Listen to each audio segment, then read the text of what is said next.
За сайн байна уу? Манай өнөөдрийн подкастыг сонсож байгаа та бүхэндээ баярлалаа. За тэгээ манай подкаст бол Бурхны тухай тэр дундаа Есүс Христийн талаар одоо итгэдэг олон хүмүүстэй ярилцаж өнцгийг нь сонсдог ийм нэвтрүүлэг байгаа. Тэгээд өнөөдрийн дугаар маш сонирхолтой болно гэдэгт итгэлтэй байна. За манай өнөөдөр бидэнтэй ярилцахаар ирсэн хүн бол та бүхэн шинжлэх ухааны тань мэдэх од мөндөр совгийн хөтлөгч гэдгээр нь сайн мэдэх бах. Тэгээ манай одоо өнөөдрийн зочны мэргэжил бол орчуулгын киноны дуу урлагч, өгүүлэгч, тэгээ voice over artist гэж. Тэгээ өнөөдөр бидний урилгыг хүлээн авч ирсэнд баярлалаа, Тэнгэл баяраа. За баярлалаа. Бас подкасттай урьж оролцуулсанд маш их баярлалаа. Тэгээ өнөөдөр бас би энд ямар нэг тохиолдолоор ирээ суудсан байгаатай адилхан нөгөө дэлхийн өнцөг болон бүрээс өдөр шөнө өглөө орой хамаагүй те ямар нэг байдлаар подкастыг чинь бас надтай адилхан ингээ үзээ сууж байгаа. Өнөөдөр анх удаа үзэж байгаа маш олон хүмүүс байгаа. Бүгдэнд нь бас өнөөдрийн мэндийг үзэж байгаа үеийнхэн мэндийг хүргэе.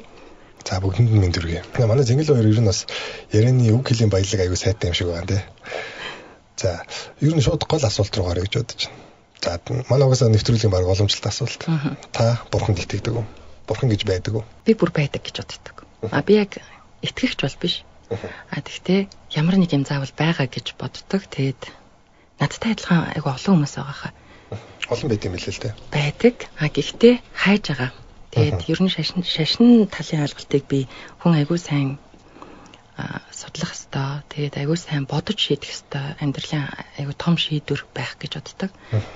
Миний хувьд бол тийм маш одоо ямар нэг юмд одоо би өнөөдрийн хүртэл яг ямар шашинтай бол мэдэхгүй байна. Гэхдээ би итгэгч биш, юунд ч итгэдэггүй, бурхан байхгүй гэж боддог хүн бол огт биш. Энэ багаас байсан уу эсвэл ямар нэг үйл явдал амьдралын ямар нэгэн зүй тогтлыг хараад танд гэж итгэх бодол төрсөн үү? Яг хөө багтаа ингээд ялгагдахгүйсэн. Хүмүүжил яваад байгаа юм шиг те. Тэгж болохгүй, ингэж болохгүй, хүнтэй муухай харьцаж болохгүй, хүний хүндлэхгүй яж болохгүй гэдэг нэг ийм хүмүүжлийн ийм хайрцаг яваад ах шиг явж ийсэн аа. Сүүлд нь бол миний мэрэгжлээс хамаарж байгаа. Тэгээд одоо нас бий гүцээд би даасан хүн болчихгоо тэр амьдралын мөн чанаруудыг нүдэрээ хараалахаар улам байштай нэг юм байштай гэдэг ойлголт явуулсан. Nice. Миний өдөөс оюутан байхад нөгөө итгэх юм уу яах юм гэл мэтгэлцэнүүд аяг сонсдог. Том шашны төлөөлөгч, том шинжлэх ухааны төлөөлөгч, том исламын шашны төлөөлөгч, том христийн шашны төлөөлөгч. Ингээл иймэрхүү юм их сонсоол. Тэгэл аяг их тийм хоёрддаг. Гэтэ яг эцээсээ бурханд итгэх болсон шалтгаан одоо яг тэр хүмүүсийн мэтгэлцэн аргументээс илүүгээр явж яг амьдралаас зүй тогтол ажиглал тэгэл яг эцэст тэгжил итгэж байгаа байхгүй. Тийм байт юм л.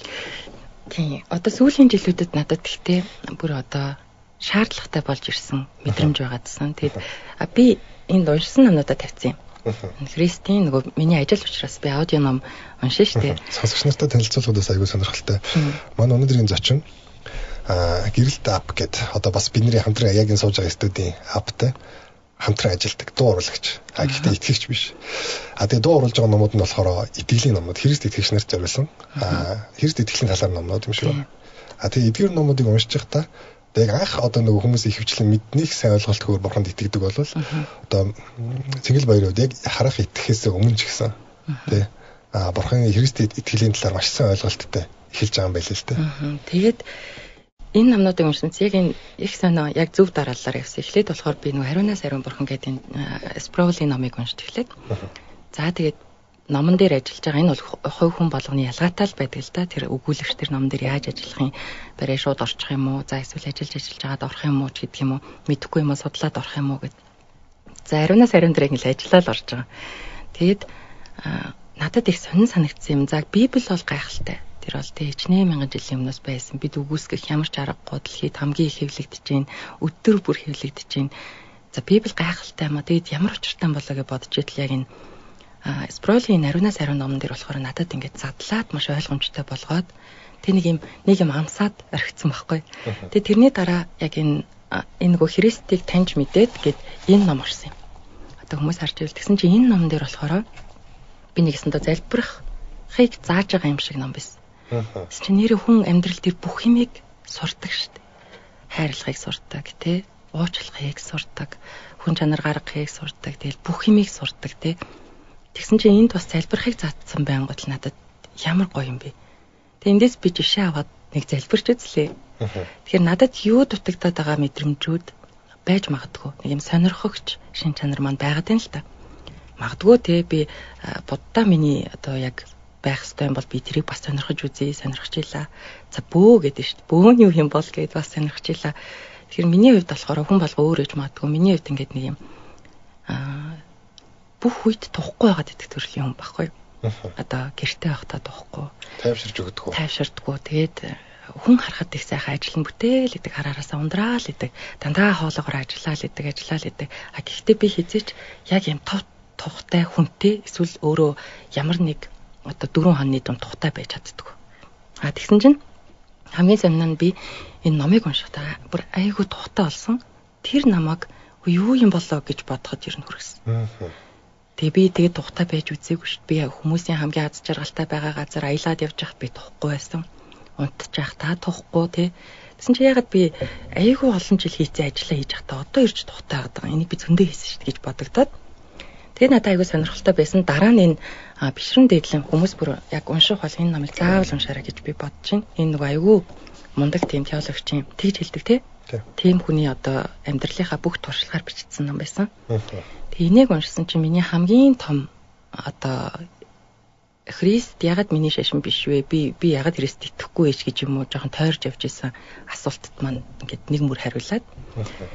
Тэгээ би одоо маш их одоо юу гэж хэлдгийг мэдэхгүй. Би маш их сонирхож байна. Би өөрийгөө бас маш их сонирхуулмаар байна. Энд нэг хүч байгаа бол тэгж л бодчих. Үнэхээр яг бурханд итгэх үед орж иж байгаа тэр амар амгалан бол яг энэ ертөнцийн амар амгаланаас шалгуур байдаг. Тэгээ би бол яг энийг ярихад нэлээд тохиромжтой хүн. Яг тэгвэл би сэтгэл судлалаар ажилдаг хүн.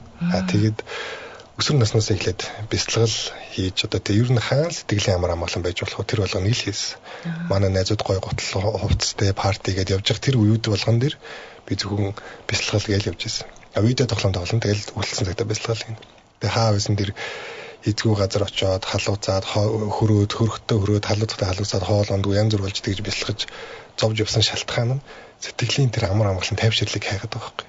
Тэгэхээр нөө буддизмаар хайжсан. Тэгээд яг буддизм одоо өөр үсэн бэ гэхээр нөгөө амар амгалан гэгэрэл гэдэг ойлголтыг яриад байдаг.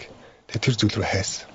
Тэгээд яг буддизм болдгоо гэж хэлэх гээгүй л дээ. Миний хувьд бол төдийлэн яг эцсийн амар амгалан болохгүй. Тэгэхээр ер нь сайжирч байгаа зүйлүүд зөндөө байсан. Бяцлагаал тий.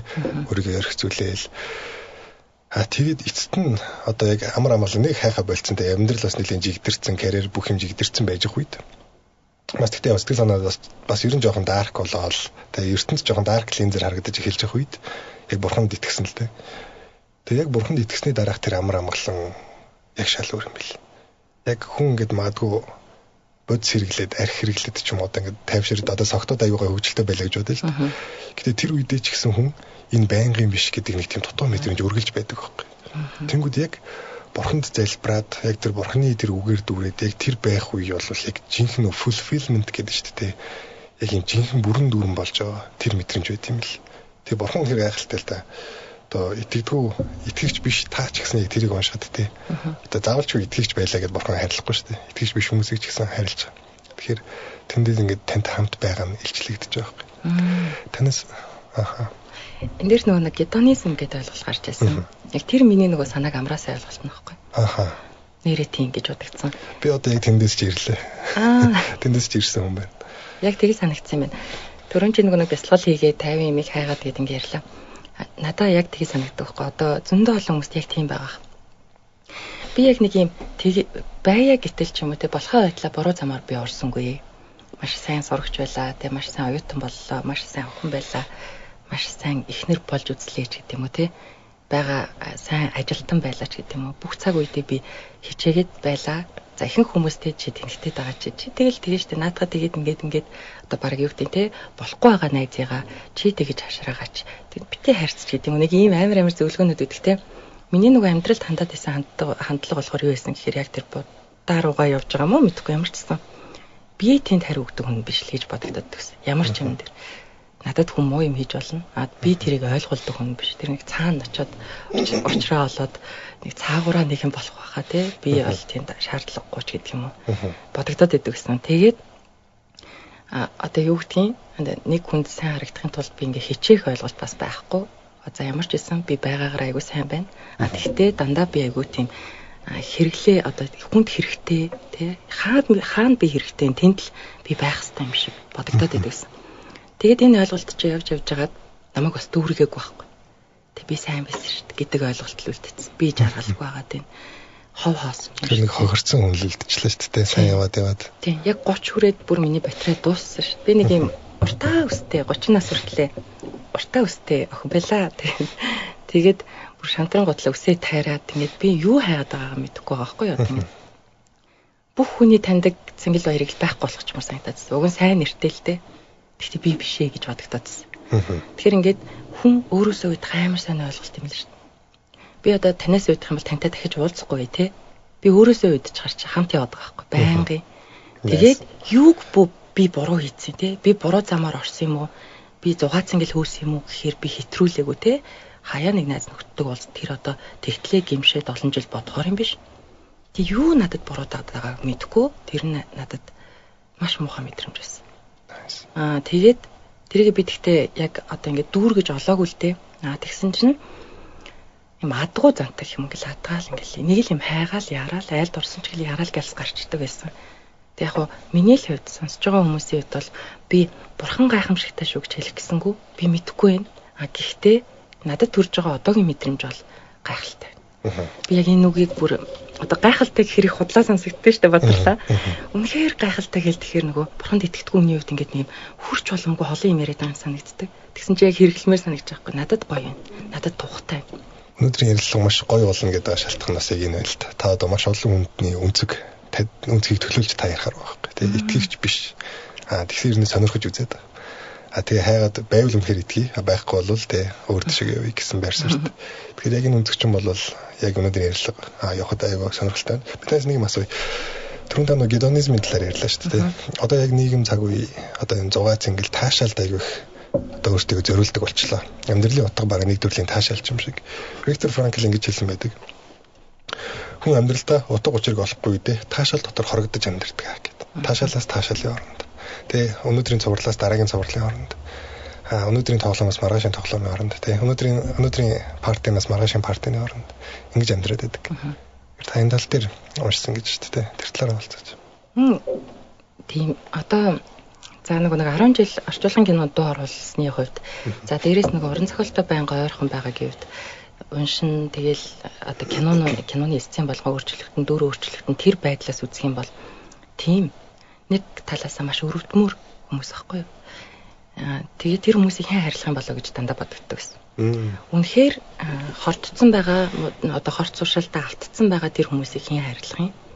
Тэгээд тэрийг яг хайрладаг газар байдаг юм болоо гэж бодогддог байсан. Одоо муухагаар хэлэхдээ хар тамхинд донтоод бүр ингээд гарцгүй болсон байгаа хүнийг хэн харилцах юм. Тэр айгүй хэцүү.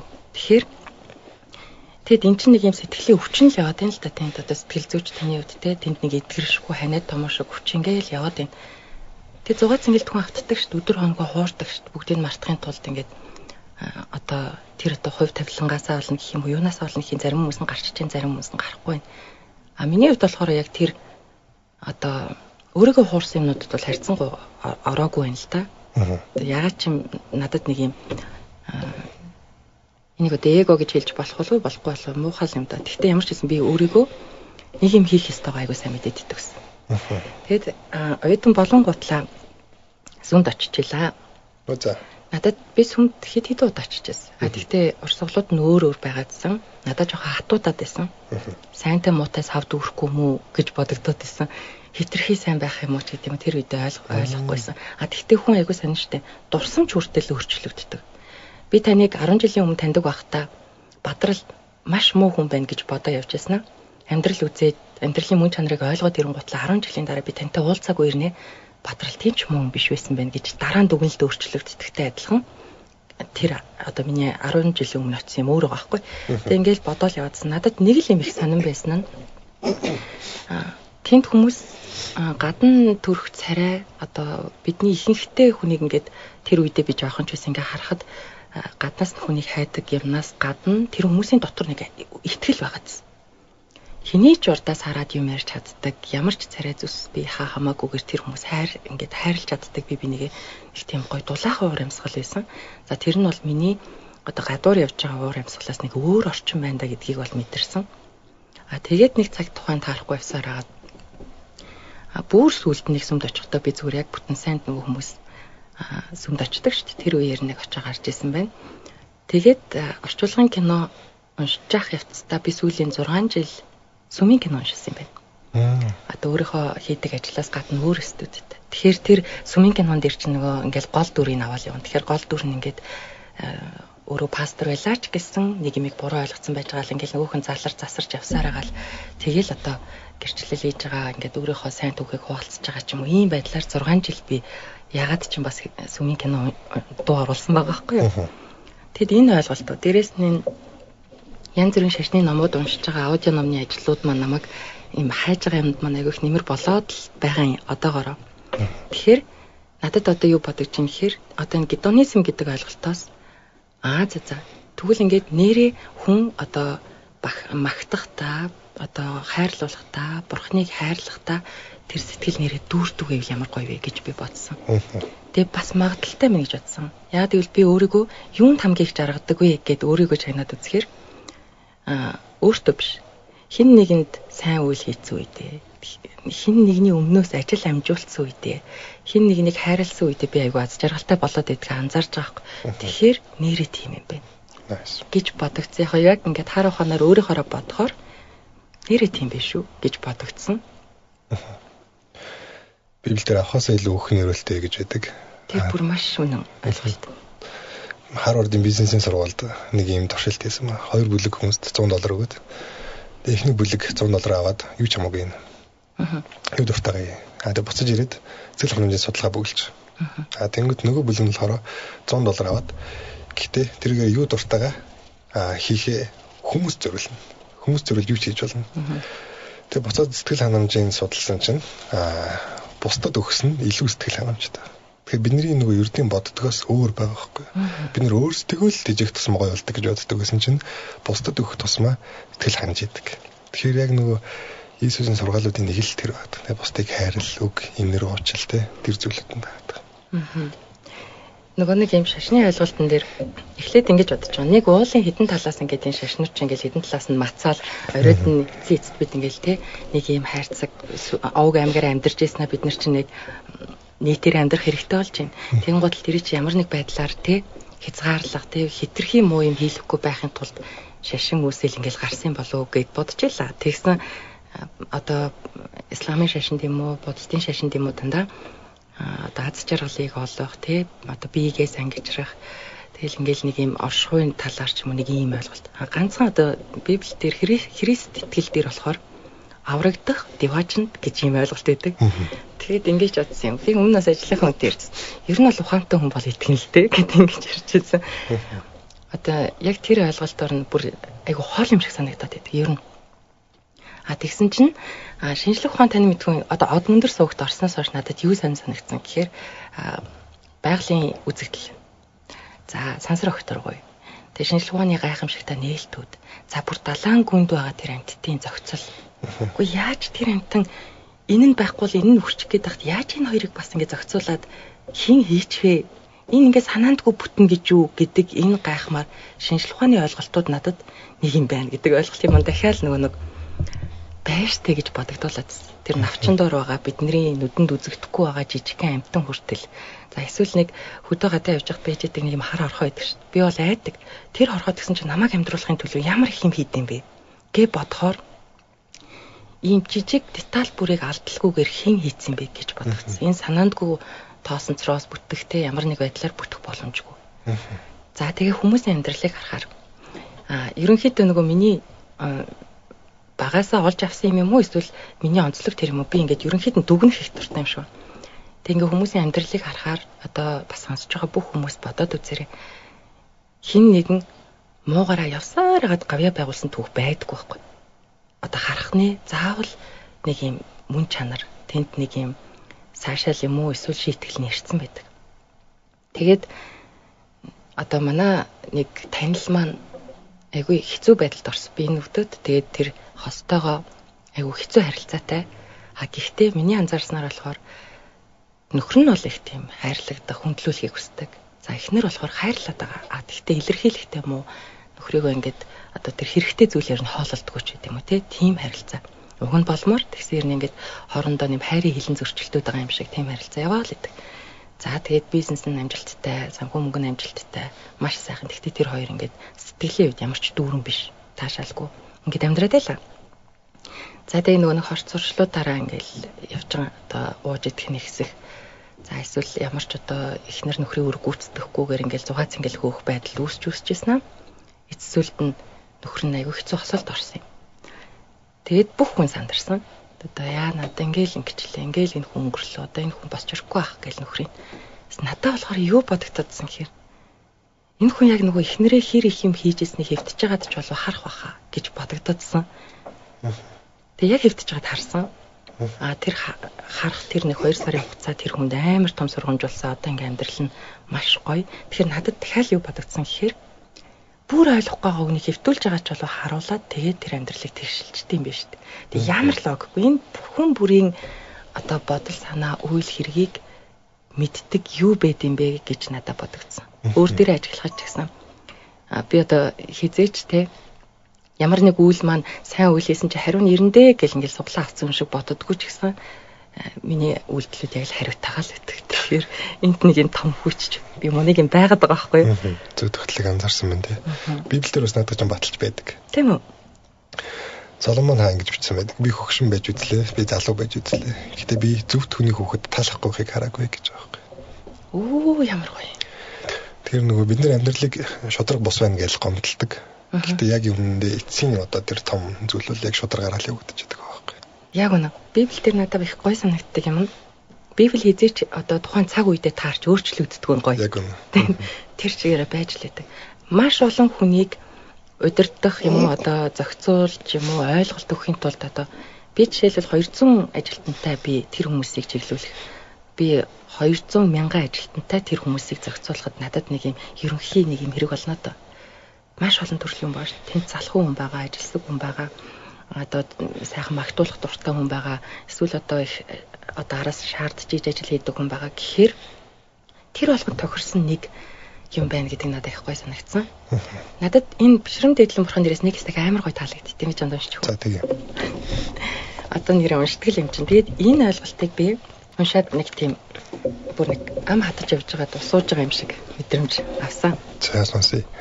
Бурхнийгч тэр өөр ямар нэг зүйлийг магтах магтаалын тухай хамгийн илэрхий үннийгч би хангалттай ухаарч чадаагүй байсан аж.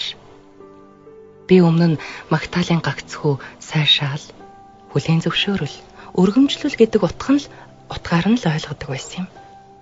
Ичимхий цан ч юм уу бусдыг уйдаачхыг гэсэн айдастал автчихгүй бол бүх төрлийн баяр хөөр таашаал нийцтэй магтаал болон бэлхдэг болохыг би юур анзаарч байсангүй. Хайртайгаа магтан дуулж байгаа дурлалт хосууд дуртай яруу найрагчаа алдаршуулж байгаа уншигчд байгалийн үзэгсэлэнт газрыг уулга алдан бишрэх аялагчд дуртай тоглолтоороо бахархах тоглогчд зэрэг энэ ертөнц магтаалаар халигж цалгиж байдаг аж. Тэрч байтугай цаг агаар архитарс хоол хүнс хөнгөн тэрэг хүлэг морд цэцэг жимс уул толгод ховор марк хосгүй цохноос ахуулаад сургууль цэцэрлэг улс орон түүхэн хүн үр хүүхэд улс төрчид эрдэмтэн мэрэгдийг хүртэл магтан алдаршуулж байдаг шүү дээ. Хамгийн даруй атлаа альвааг олон талаас нь тунгаан боддог. Зангарахтай, уужим сэтгэлтэй хүмүүс магтаж сайшаахтай сайн байдаг бол ямар нэг зүйлд амархан түүртэж бухимддаг, этгээд зан авиртай, альваад сэтгэл дундуур байдаг хүмүүс бусдыг магтаж сайшаах нь ховор байдаг гэдгийг анзаарч байсангүй. За энэ ойлголтын араас Бурхан яагаад магтуулах дуртай байгаад байгаа юм бэ гэвэл таны мөн чанарыг бүрэн гаргаж бэлхэн аз жаргалтай болгохын тулд юм шүү гэдэг ойлголт гардаг. Тэгээ энэ номны энэ өмнөх хэсэгтэр болохоор бидний одоо сайн таньдаг Брэд Питт те янз бүрийн одоо одуудын Христийн шашнаас татгалзаж байсан шалтгаанууд. Бурхан хитрхи эго том шүү. Үгүй намайг л хайрлаад ийм харгас бурхан байхгүй ч гэдэг юм уу. Ийм ойлголтууд байсныг энэ номон дээр бүр яв цав задлаад тэр тийм ойлголт юм шүү, ийм юм шүү гэж бичсэн. Тэгээд хамгийн сүүлд нь хүмүүс өөр штэ магтаж чаддаг хүн байна, магтаж чаддаггүй хүн байна те. Тэгтээ миний таныг магтаж байгаа магтаал сайшаал бас нөгөө хүнд нөлөөлж идэг. Тэр эерэг сэтгэл зүйн. Тэгээд сэтгэл зүйн талаасаа ч энэ угаасаа үнэн штэ. Тэгээ ийм байдлаас нь бодсон чинь бурхан те намайг агуу юм аа лаг юм аа гэд магтаад хаа гэд ингэж байгаа биш ойлголт юм. Намайг одоо бэлгаах гэдэг ойлголт юм байна гэдг нь надад маш гоё таалагдсан. Маш гоё ойлголт авсан байна. Сонсогч нартай бас дашрамд дуулгахад Цэнгэл баярын яг энэ сайн шиг дуу оруулсан номуудыг сонсохыг хүсвэл та бүхэн гэрэлт ап гэдэг апыг татаж аваад сонсоорой. Тэгээд тэр дотор одоо бишрэм дээдлэн бурхан ариунаас ариун бурхан гэж бас ном байгаа тийм. Ариун. Тэг ариунаас ариун бурхан тэгээд Христийг таньж баяр хөөргийг олохгүй гэж залбирал заадаг ном. Ийм номуудыг манай Цэнгэл баяр уншсан байгаа шүү. Цаашаа бас нэмэгдэх байх. Тэгээд манай хамтрагч байгууллага маань байгаа. Тэгээ манай нэвтрүүлгийн бас өөрөө болохоор бурхнаар ивент итгэгдсэн sponsored by God гэдэг үгтэй. Тэгээ энэ яг жоохон сагсууч юм уу сонсогдож магадгүй. Гэхдээ яг ингээд үйл явдлуудыг харахаар яг үнэхээр ивэгдсэн байдаг. Товчхон ярил л да. Би яг энэ подкастын төлөө анх залбирлаа. Тэгээ би тухайн үед болохоор нэг жижигхэн подкаст хийх юм шиг нэг сайт те нэг хөнгөн нэг жижигхэн төсөл хийж байгаа юм шиг л бодсон. Би өмнө болохоор 2 подкаст хийжсэн. Тэр хоёулаа нэг нь ингээд тэг нэг зуны турш топ 1 Монголын тэг нэг нь болохоор топ 3 4-т ч юм уу дондоо явж идэг тийм подкастууд байсан. Тэгэхээр ер нь бол ингээд болцсон тэг карьер хай тэнд байсан. Цаашаа байхгүй гэж бодчихсон. Тэг яг зөвөр энэ бурхны төлөө нэг одоо гоё подкаст хийя гэж бодчихсон. Тэгээ залбирсан чинь тэр өмнө хийжсэн болгон чинь зөвхөн энэ подкастыг чинь төлөө бэлтгэгдсэн. Тий зүгээр бэлтгэл байсан, халалт байсан гэж байгаа надад санагдсан. Тэгээ миний хувьд бол подкастын карьер дууссан гэж бодсон байхгүй. Тэгсэн чинь дахиад гэж. Тэгээ вау. Тэгээд яг энэ өрөөнд орж ирэл ирэхэд л яг нэг бурхны ивент итгэл гэдэг харагдаж байгаа. Биднэрт нэг л камер байсан.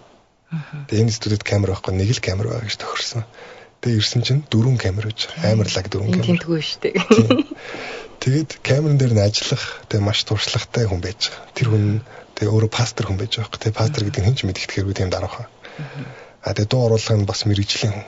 Тэгээд энэ студид нь өөрөө одоо энэ гэрэлт апын студид шүү дээ. Бас ингээд хамтрах сурталчлуулах байгууллага эсвэл контент хайж ирсэн. Бид нэр болохоор студид хайж ирсэн. Тэгмээ бүх юм цаанаас ингээд нийлээд байдаг.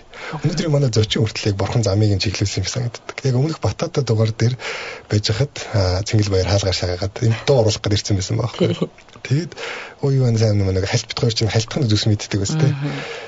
Тэгээд энэ талаар ярилцаад би бас бурхны талаар ингээд ойлголттой ярмаар байгаа шүү гэж хэлж байгаа. Тэр үед надад болохоор өмнө ингээд жагсаалтан дээр бичсэн өөр зочдын жагсаалт байсан. Цэнгэл баярыг дараа нь ингээд оруулж болох юм ингээд бодсон ч гэсэн дараа нэг залбирлын үеэр бата комедигийн бата Цэнгэл баяр хоёр айл нь яг дугаарын өмнө ингээд залбирлын үеэр санагдаад байгаа хөөх тээ.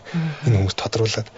Тэгээ миний хувьд болохоор итгэгч хүмүүстэй орж ирээ ярил санаа нийлээ ярьчул айгүй амар штэ. Ууг нь. Тэгээ ууг нь. Тэгээ айл нь хоёр талаас тайлбарлаад ч юм уу тээ. Тэнгүүд яг итгэгч биш хүмүүстэй ярих нь бас ингээд олонд хүрэх байсан юм бэл. Тэгээ миний бодоогүй байсан зүйлийг тэр ойлголтоор орж ирэл ингээд явчихж байгаа. Тэгэхээр нөгөө бурхны энэ надад бол яг энэ студид ороод би ингээл хүмүүстэй яриад утас зохицуулаад ингээл зочдоо ураал ингээл яваад байгаа зохицуул зохион байгуулад байгаа юм шиг боловч яг орж ирэл энэ өрөөнд ороод ирэхэд л энэ хүмүүсийг харахад л би зүгээр том ажлын нэг хэсэг гэдгийг ойлгож байгаа байхгүй. Би яг ийм ойлголтыг юун дээрээс авдгаа бас хэлье. Надад гоё санагдчихэв. Би яг орчуулгын кинонд дуу оруулах, за өгүүлэгч хийх энэ бүх ажлуудаасаа миний хамгийн жаргалтай хийдэг ажил болохоор аудио ном унших байхгүй. Би ганцаархнаа байдаг. За тэгэхээр би нэг тухайлдаад байдаг юмнуудаас авалдаад ядаж ганц өөртөө тахгүй байдаг бахан. Олон биш.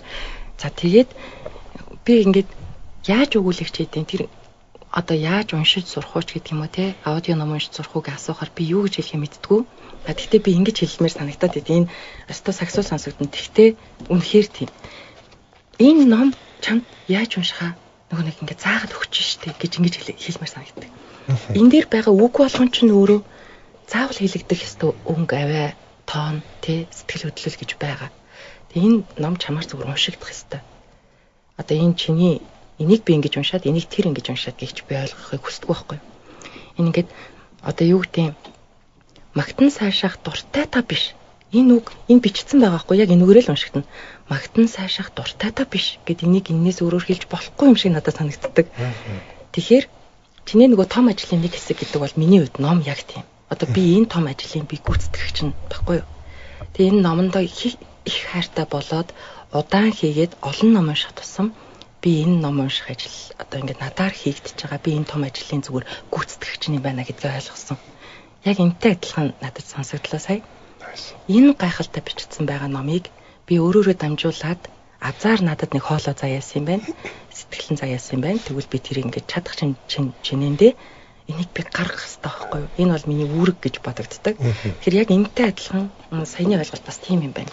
Би танд цааны хэлсний чинь жоохон оруулж ярьж үзүүлэх. Яг үзүүлэхгүй цаашаа.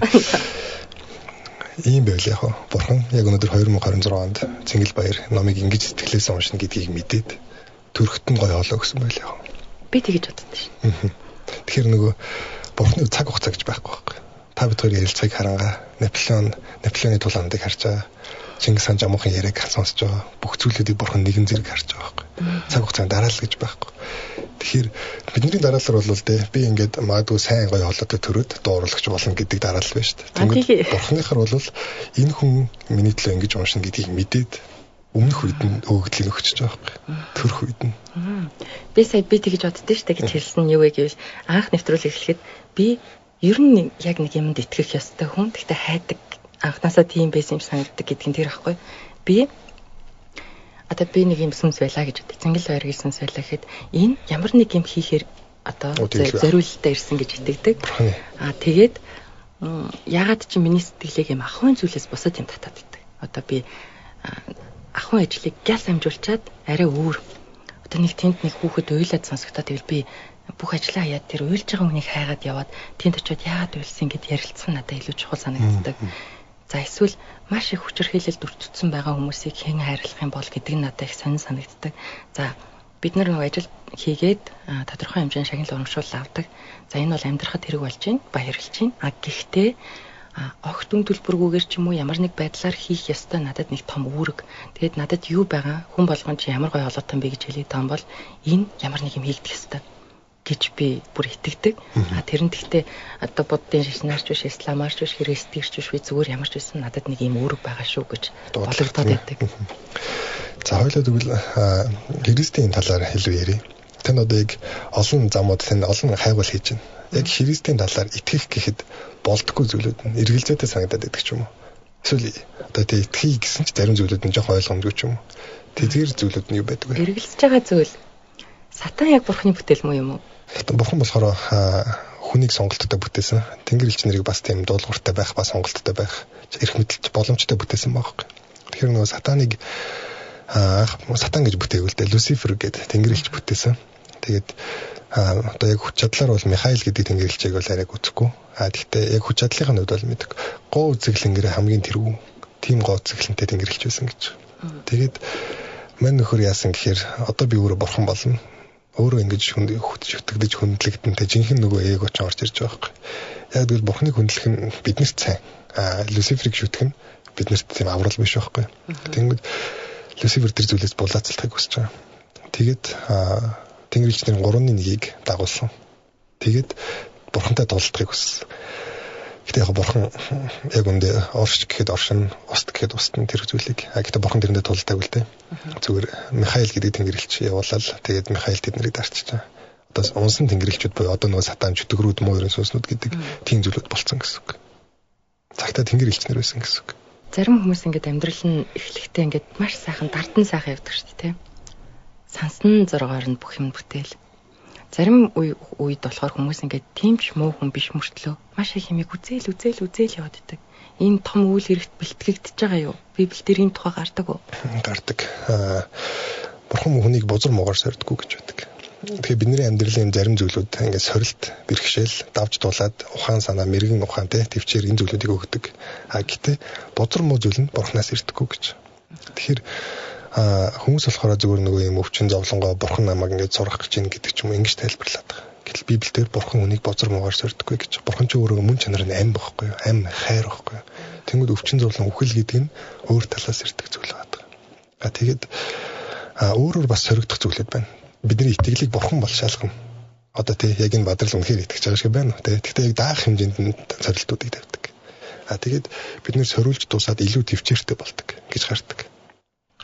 Тэр бол гой сонсогдчихээн. Сэтгэлийг би бас яг болчихшоог байх гэж боддог байхгүй. Сэтгэлийн тэнхээ гэж ярьдаг бид нар тий. Дасгалыг гэж хийсээр хагаад болчихж байгаатай адилхан сэтгэлдээ олон юм үзэх тусмаа бас ингээд тэнхээ суuna. Давхтайгаа олно. Тэгээд бас таарсныг өгдөг байх гэдэгт бас итгэдэг. За өөр Христийн шашнаас одоо тэгээ Христ итгэлээс танд ойлгомжтой санагддаг зүйлүүд юу байдаг вэ? Айж байгаа юм байна. Айж байгаа ч гэжтэй. Харамсаж байгаа ч юм уу? Одоо надад ингээд за уран зохиол, утга зохиол, уран зохиолтой маш ойр байдгийн би одоо Данзангийн ям сурангуй. Нацагт орж чаглалын лавгүй.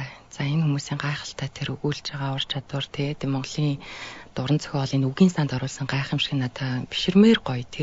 Тэр үгийг яаж гоё тэгж уралж бичвэ? Яаж гоё тэгж орчуулваа гэдэг юм ингээд хайрламар юмнууд их байна л та. Тэг Христ итгэгч байгаагүй шүү. Тэг тэр хүмүүс одоо хаана байгаа? Надад хаана байгаа болоо гэж шууд бодогдсон шүү. Тэр нөгөө юм байна. Бурхан хүнийг бүтээхдээ өөрийнхөө дүр төрхөөр бүтээсэн гэж. Тэгэхээр бүх сүнс тэгээ нацагд орж байна уу? Тэ Сүхбаатар жанжин байсан ч хамаагүй. Бүгд Бурханаас ирдэг. Бүгд одоо Бурханыг ямар нэгэн байдлаар мэддэг гэсэн үг. А тэгээ Есүс Христийн талаар сонсоогүй тэр хүмүүс яаж аврагдах вэ гэд. Тэгэхээр нэг юм байгаад. Есүс Христээс өмнөх үйл явдлууд ч байгаад. Тэгэхээр Принц Кабу гэдэг нэг сонин тохиолдол байдаг Африкийн. Тэгээд тэр хүн болохоор дараа нь одоо цагаан арснууд одоо дунд амьдрахтаа Самуэль Морис гэдэг нэрээр амьдэрсэн хүн байдаг. Энэ хүн яасан бэ гэхээр Африкт нэг овгийн ханху байсан баг. Тэгээд эсрэг овгийнх нь хүмүүс дайрч ирээд тэгээд овгийг эдэлсэн баг. Тэгээд нэг ханхуг шонд хүлээд алхахад бэлэн болцсон. Тэгээд одоо нэг овгийг цөөрүүлт юм байна. Тэгсэн чинь мань Кабу тэ ааваа гэдэг амирх тусламж гуйсан баг. Надад туслаач авраач гэд. Тэгсэн чинь маш тод гэрэл гараад тэгээд хүмүүсийн нүд гэлбаад тэгээд олсон юу ч биш юм шиг тайлагдаад байхгүй болсон гэж. Тэгээд мань хүн зүхтаагаад явсаар хагаад тэгээд ой мод амьдарч явж хагаад цагаан арстнуудын нөгөө юм суурин газрыг олсон ба колончлын үе хана хэрмэрэмтэй. Тэгээд тэр дотор цагаан арстнуудтай хамт амьдарсан ба аврагдаад хамгаалагдаад тэгээд хил усын сурж явж хагаад дараа нь тэр нөгөө сүм цуглаан гэдэгт нь орж үтсэн ба. Тэгээд Есүсийн талаар ярьж байгааг сонсоод энэ намайг аварсан тэр гэрэл мөн байна гэд ойрлоод босоод ирсэн гэж. Энэ гэрэл чинь яг тэр мөн гэд. Тэгээд тэр хүний гэрчлэл амар сонирхолтой болоод тэгээд дараа нь мань хүн Бостонд очсон ч байдаг л их сургууль моргуул сураад тэгээд тэр гэрчлэлээ ингээд ярьж явж байдаг. Тэгээд яг нэг удаа амар хүүтэнд ингэж хөлстэй гарчгүйгээд хатгаа аваад тэгээд өгсөн ба. Тэгээд өгөхөхийн өмнө хүмүүс нөгөө эмч яхад одоо хүмүүс ингээ харамсаж байгаа асуудаг бол зүгээр бурхан намайг дуудсан, миний цаг болцсон байгаа. Бурхан намайг дуудсан юм аа гэж хэлсэн гэж. Тэгээ тэр их сонирхолтой. Тэгэхээр тэр овогт уулын Христийн номлол ерөөс очиаг байсан байхгүй. Тэгэхээр нэг бурхан хүн болгонд харилцаад байдаг. Тэгэхээр түрүүний миний хэлсэнчлэн цаг хугацааны хувьд дарааллын хувьд бид нөгөө нэг нацагд орж байгаа өмнөөс бодоод харамсаж байгаа шүү дээ. Гэтэл бурханы хувьд ирээдүй болохтой адилхан өнгөрсөн ч гэсэн байж байгаа байхгүй. Тэгэхээр би яг өмнөний подкаст дээр ярьсан л та. Бид нар нас орсон хүмүүсийн төлөө бас залбирчулдаг. Католикийн Падре Пио гэдэг их алдартай хүн байдаг. Тэр хүн 20 жилийн өмнө нас орсон аваагийнхаа төлөө залбираад исэн гэж байгаа юм. Хилтийн нас орсон шүү дээ. Яаж Иесус Христийн талаар тэр хүн сонсох юм бэ? Миний юмнуудаар залбирахыг бурхан 20 жилийн өмнө мэдчихсэн гэж байгаа юм. Тэгэхээр бид нар тэр хүмүүсийг мэдэхгүй гэж бодож болохгүй. Яагаад тэгэхээр одоо энэ Библийн музей дотор дээр үе юм шивэд хэлтэй яг энэ кинонд гардаг шиг маш тузан Библи байдаг. Тэрний түүх амар сонирхолтой. Тэр хаанаас ирсэн гэж? Энэ сүүлийн 100 жилийн турш Монголд байсан Библи. Би тэрийг сонсоод гайхсан. Яасан гэсэн чинь Библийн одоо энэ ариун бичээс нийгэмлэгийнхэн үзэглэн гаргаж ижилтэй. Номын өдөрлөг дээр. Тэгсэн чинь нэг хүн ирээд манайх энэ номыг хэдэн үеэрээ хадгалсан. Манай гэрт энэ маш удаан байсан ном. Тэгээ танаад өхийг хүсэж байгаамаа. Тэнгүүд бид нөгөө Монголд ингээд тэр байгаагүй гэж боддог боловч ингээл хүмүүс ирээл орчуулаад зөндөө олон удаа хүмүүс баривчлагдаал, алуулаад, хоригдоол зөндөө юм болж исэн юм л. Монголчуудад энэ талаар өхийн тулд. Тэг бүр яг эртнийгөө өөх юм бол 800 он Чингис хаан их Монгол улсаас манд 500 жилийн өмнө бас ороод ирсэн байсан баг. Стори урсгалынхаар. Тэгэхээр яг та бол яг сайн сэтгэлээр тэр хүмүүсийг хайрлаад аврагдаасаа тий яаж тэр хүмүүсийн төлөө байх вэ гэдэг сэтгэл чинь тэр хүмүүсийн төлөө биш шүү дээ. Тэнгүүд бурхан тэр хүмүүсийг бүр илүү ихээр хайрлаж байдаг. Тэгэхээр бурхан өөрөө бүхнийг чадах учраас тэр хүмүүст бас замыг гаргадаг байхгүй.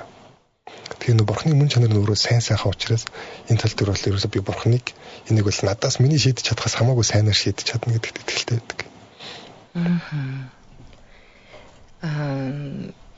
Ерөнхийн ингэж ойлгохоор асуух шаардлагагүй уг нь за нэг ойлголт төрж ин тэгтээ асуумаар байна. Бүү бүгдийг мэдээд идэх шүү дээ. Одоо бүү гэж ярьдаг тий. Одоо за үнэхээр одоо миний таньдаг хамгийн сайн найзын маань ах нь одоо бас тийм сахиустай байлаа. За тэгээд тэр хувь хүн надад үнэхээр хүндлэмээр хүн санагддаг учраас 10 жил байхад бүү гэж юу юм болоо гэдэг ойлголт надад анх төрсөн. Тэр хувь хүн онцгой байсан бол би ингээд бодоод өнгөрчихсэн баг. Тэгээд тэр хүн одоо нэг улааж өөрийгөө хөгжүүлнэ гэдэг шиг тэр уншиж байгаа, судалж байгаа. Тэгээд тэр нэг мөнгөтэй холбоотой ямар нэг үйл хэрэг хийхгүй байгаа. За тэгээд өөрийнхөө амьдралын хажуугаар цаг цав гаргаад одоо энэ тийм юм дахиад яваад байгаа байдал нь надад их хүндэтгэлтэй санагддаг байсан. За одоогийн миний бөөгийн ойлголт өөр л дөө. Тэр хүмүүс тэгэд яаж мэдээд байгаа? Мэдэж болно. Болно гэж Библиэлд байдаг угаас. Тийм. Өнөөдөр манай ахаа хоёр яг машин дотор ирж явахдаа яг энэ үйл явдлаар ярьж илаа л да. Библиэлд тийм явдал байдаг. Саул гэдэг хаан одоо нэг бурхны иш үзүүлэгч гэдэг. Иш үзүүлэгч гэдэг нь болохоор зүнч мөртлөөд зөвхөн бурхнаас сонсдог хүмүүс байдаг гэсэн үг. Бурхныг төлөөлж ярьдаг. Тэг яг доромжлуулна, алуулна янз бүрэлдэд байдаг нь шүү дээ. Самуэль гэдэг иш үзүүлэгчийн сүнсийг дуудуулсан байдаг. Нэг тийм одоо төлөгч хүнээр. Гэхдээ Библиэлд тэрийг хориглодог. Бөөнөр ч гэсэн юу нь бол сануулдаг. Энэ нь бол гэж хүн дуртайг нь оролддог юм биш шүү. Та нар энэ тэдгийн жалга довны те дэвд хэрэн авчваа гэд. Энэ бол аюултай зүйл гэд хэлдэг. Яг онгодоо авцсан байгаа зөв үнэс ч гэсэн тэг энэний хөдлөө зарим нь ингээд насаа хариуд нөгт юм а гэж нэг бөө ярьж байгааг сонсч байсан. Тэгэхээр бөөнөр ч гэсэн сануулад байгаатай адилхан Библиэлд сануулсан байдаг. Хэрвээ сүнслэг зүйлсийг оролдохыг хүсвэл зөвхөн бурхнаар элдүүд тэр мэдхгүй зүйлүүдийн хаалгыг битийнэ. Тэр зүйлүүдээр битгий оролдог гэж байдаг. Тэгэхээр Библи тийм зүйл байдаггүй гэж хэлдэггүй. Үнэхээр тийм хүчтэй тийм зүйлүүд байдаг гэдгийг хэлдэг. Гэхдээ бурхнаар дамжаагүй зүйл чинь баталгаатай биш. Анхандаа айгүй сайхан юм шиг одоо нэг би нэг сүнстэй харилцаад байлаа гэж бодлоо л та. Гэтэл тэр цаанаа одоо бурхнаас өөрөөр тэнэ явцсан нөгөө магадгүй онцны тэнгэр элчүүд энийг байж болно. Тэгэхээр тэр зүйлүүд рүү орох нь аюултай гэсэн үг. Бид нар мэдэхгүй зүйлээ оролдож байгаа гэсэн үг. Тэгээ бөөнөр ч гэсэн тэрийг сануулад идэг аяг учиртай юм шиг санагдсан. Би одоо таны подкастт орж байгаа болохоор аахан гэдэг амш нэрээ яг тийм санагддгийн. Одоо ойлголт маань өөрчлөгдсөн гэдэг нь би ерөөсөө сайн явж байгаа удам судартай бүү харж байгаагүй. Маш хэцүү тэр нэг юм төлөөсөн юм шиг юм аяйгүй их тийм үр хүүхдүүд нь өвчин зовлон ихтэй өөдөлтгүй гэж ярьдаг ш бид нар тийм байдаг. Тэгэхдээ ер нь тийм би ч хөвсгөлэх байхгүй юу. Бөө ихтэй газар явах. Тэгтээ манай гэр бүл яг тэгж нөгөө яг юм дагнаал энэ бөө лаг шүү гэд ингээд байдаг юм бүр багаас байгаагүй. Тэгтээ бөө ихтэй газар байгаа хүний хувьд ингээд сураг сонсох нэ гэдэг шиг мэдхэд бол тэгж их мундаг мэдээд хүний амьдралыг цаг мөч бүрээр нь тааж хилээд идэх юм бол тэр хэмжээндээ одоо тэр хүнчүүд зарим хүмүүст бол бараг санаалга өгөөд гавьяа байгуулад байгаа бол амьдрал нь бүрт үнэхээр хөдөлдөггүй айгүй хэцүү байгаад байдаг учраас би бөөс айгүй айдаг болсон сүлдээ. За бөө хүмүүс ч гэсэн сонсч хийж магадгүй. Гэхдээ яг бөө хүн ч гэсэн өөрөө ер нь жоох мэдж байгаа илүү те. Яг 200-300 жилийн өмнөх сүнс орж ирээд одоо энэ техник технологи хөгжсөн яг энэ үед надад юу зөвлөх гээд байгаа юм бол гэдгийг надад их сайн санагддаг болсон сүлдээ бол тэгээд ямар ч байсан мэдээд байгаа мэт яах вэ гэдэг нь. Би одоо тэр хүндтэй утас компьютер бүх юмыг тайлбарлаж байгаад одоо замаа заалгах юм шиг юм ойлгомжгүй. Эсвэл миний одоо тэрийг ингээд одоо тэгээд ингээд энэ хүнтэй уулзаад ингээрэй гэж ч юм уу надад тийм ойлгомжгүй санагддаг. Яг тэгвэл би энэ хүнтэй уулзахын тулд би тэр хүмүүстэй уулзах тул тэд нартай ч гэсэн уулзах ёстой. Замаараа ингээд даван туулахын ёстой юмараа туулагдах ёстой гэж бодогддог болохоор надад тийм дими зүйл суглаас суулж байгаа юм шиг нэг юм нүх рүү орчих үедээ л дахин нөгөө нүхээ тойрол замаа товчлох жоо улам алдаад байгаа юм шиг мэдрэмж төрсөн. Бас нэг одоо Библиэд итгэдэггүй хүний хувьд сонирхож байгаа хүний хувьд надад ягаад сонирхолтой санагдсан гэвэл би нөгөө археологийн нэвтрүүлэг дээр одон дээр суудаг.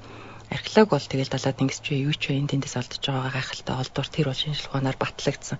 За яг үндэ шинжлэх ухаан төгсийн төгс бас биш шүү дээ. Шинжлэх ухаанч тогтоож чадахгүй гайхамшиг ороогаар дүүрэн байгаа.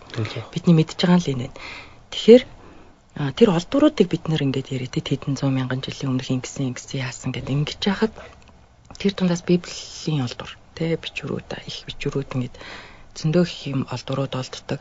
Библиэлд гардаг нөгөө нэг бичээд үлдээц одоо тэрийг ишлэлүүд гэж хэлнэ те. Ингээд тэмдэглээ үлдээцэн тэр зүйлс тэр үед гарч байгаа нэр ус бүх юм ингээд олдвроор олдоод идэх надад их сайн санагдчихсан.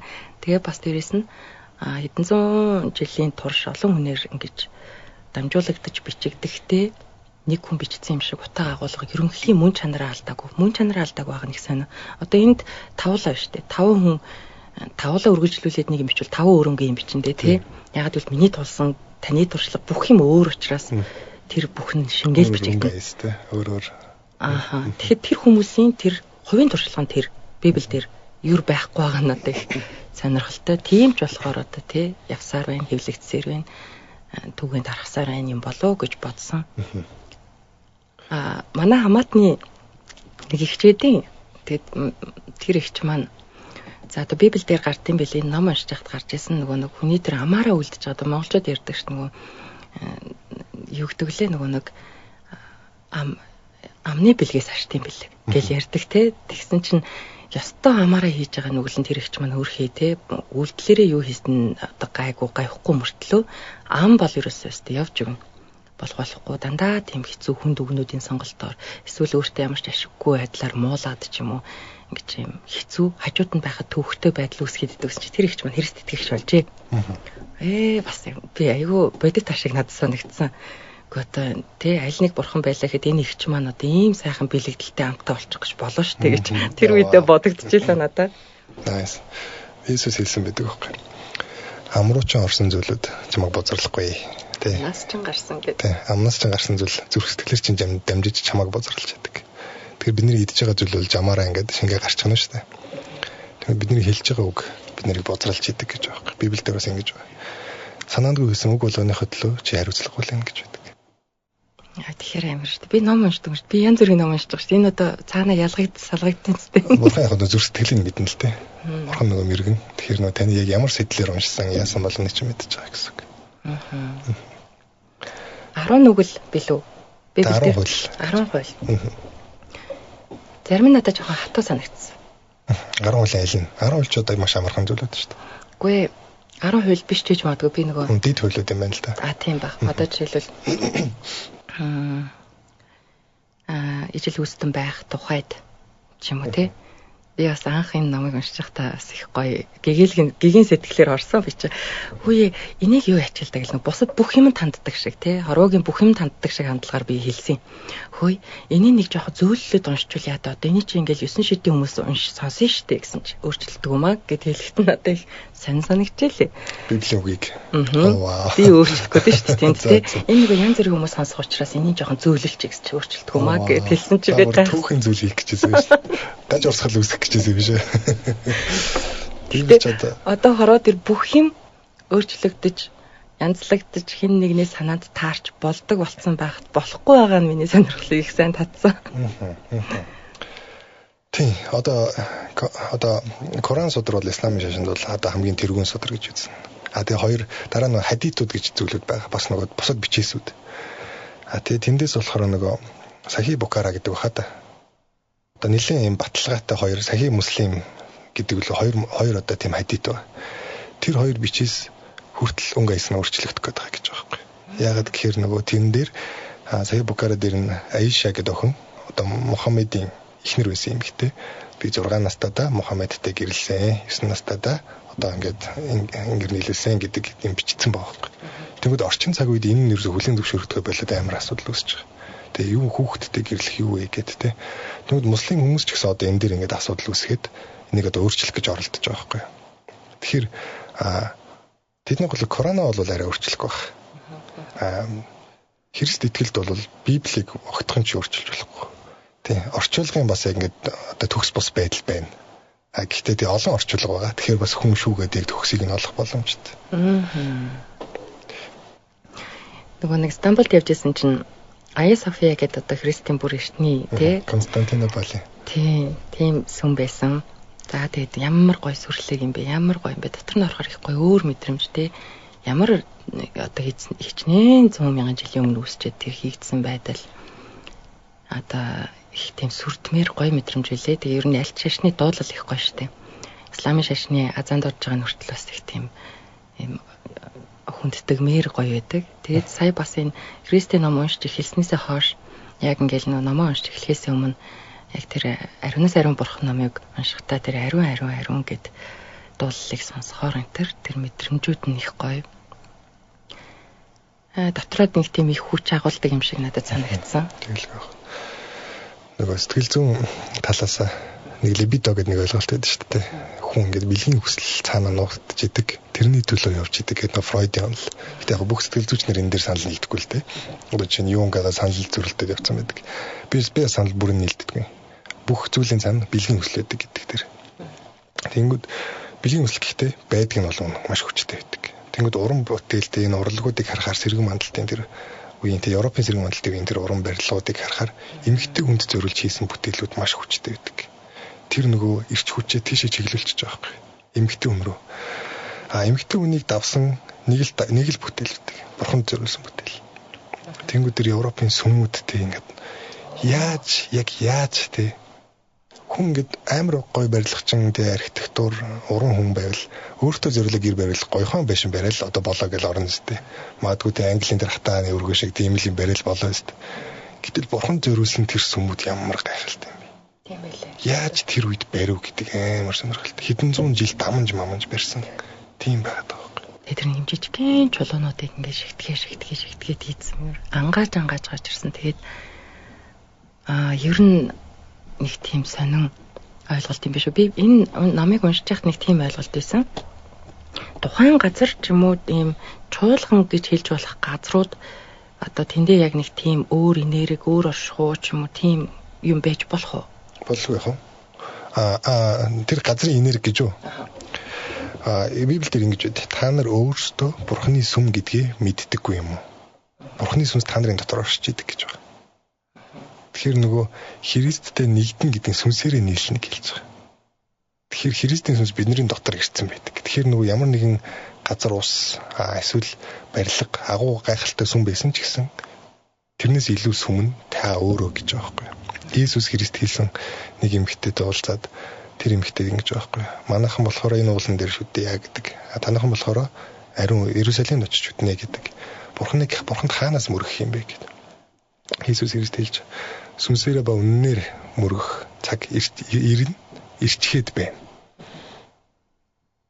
Хүн байгаа газараас сүнсээрээ ба үннээр. Тэгэхээр тэр газар зүүн барилал хамаагүй болоо явчихж байгаа байхгүй. Одоо яг амьдрал дээр бодоход ийм байгаад идэг. Ямар нэг жижигхэн ойлголт, хандлага өөрчлөгдөхөр айгүй олон юмнууд өөр харагддгийг ихэнх эмэгтэй хүмүүс мэдэх байхаа.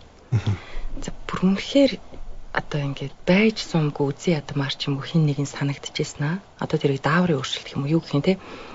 Байж боломгүй. Ингээл болоод төвчж чадахгүй мэн гэж бодож ирсэн аа. Бясалгаад ч юм уу бодоод те. Тэр хүний өмнөөс за тэгээд тэгсэн юм байна. За би ч бас тэр үед тэгсэн байх шүү. Одоо би бас энийг анхаармаар юм байна. Хүнийг бас тэгсэн байх шүү гэд ингээд нэг юм сэтгэлээ ингээд оронд нь тавьж үзээд бодож жагаад нөгөө үнтэйгээ ямар ч харилцаа дахиж үүсгээгүй байцснаа дахиад харахаар үгүй ядагдхаа болчдөг тийм тохиолдлууд байдаг шүү дээ. Өөрчлөгдсөн юм да. Тийм. Яг тэрнтэй адилхан миний надад жоо итгэж бодож байгаа юм нь надад энэ айгүй олон юмнууд дахиад өөр шинээр тий миний 30 жил хардсан 32 жил хардсан юмнууд дахиад өөрөөр харагдаж магадгүй юм байна гэж бодсон. Муу имийг таниад байна гэдэг бас муутай их зуралцсны шинж байж магадгүй ч гэж ер нь би бодоод байдаг. Би тэрийг яагаад таньчаа хүүхэд юу ч мэддэггүй шүү дээ. Бүгдийн л гой хөөрхөн гэл ингээд энийг ээж идэг шүү дээ. Тэгэхэд ингээд явах тусмаа хүүхэд ч мууг таниал хашаар суугаал эхэлдэгтэй адилхан. Би хүнийг дүгнээд ийн гэдэг чинь би өөрөө ямар олон муу юм мэддэг юм бэ гэж бодсон. Тэгэхээр миний ингээд юмыг харж байгаа харц тэгээд тэр юмыг бодож байгаа бодол тэр бүх зүйл ингээд дахиад угаагдаад өөрчлөгдөөсэй гэж боддог. Наадах чинь л одоо яг Христэд итгэлийн хамгийн хүчтэй идэх зүйл юм байна. Би ч өөрөө яг хүн өөрчлөгдөх тал дээр ингээд ажилладаг хүн шүү дээ. Гэтэл тэрийг холд авсан юм л.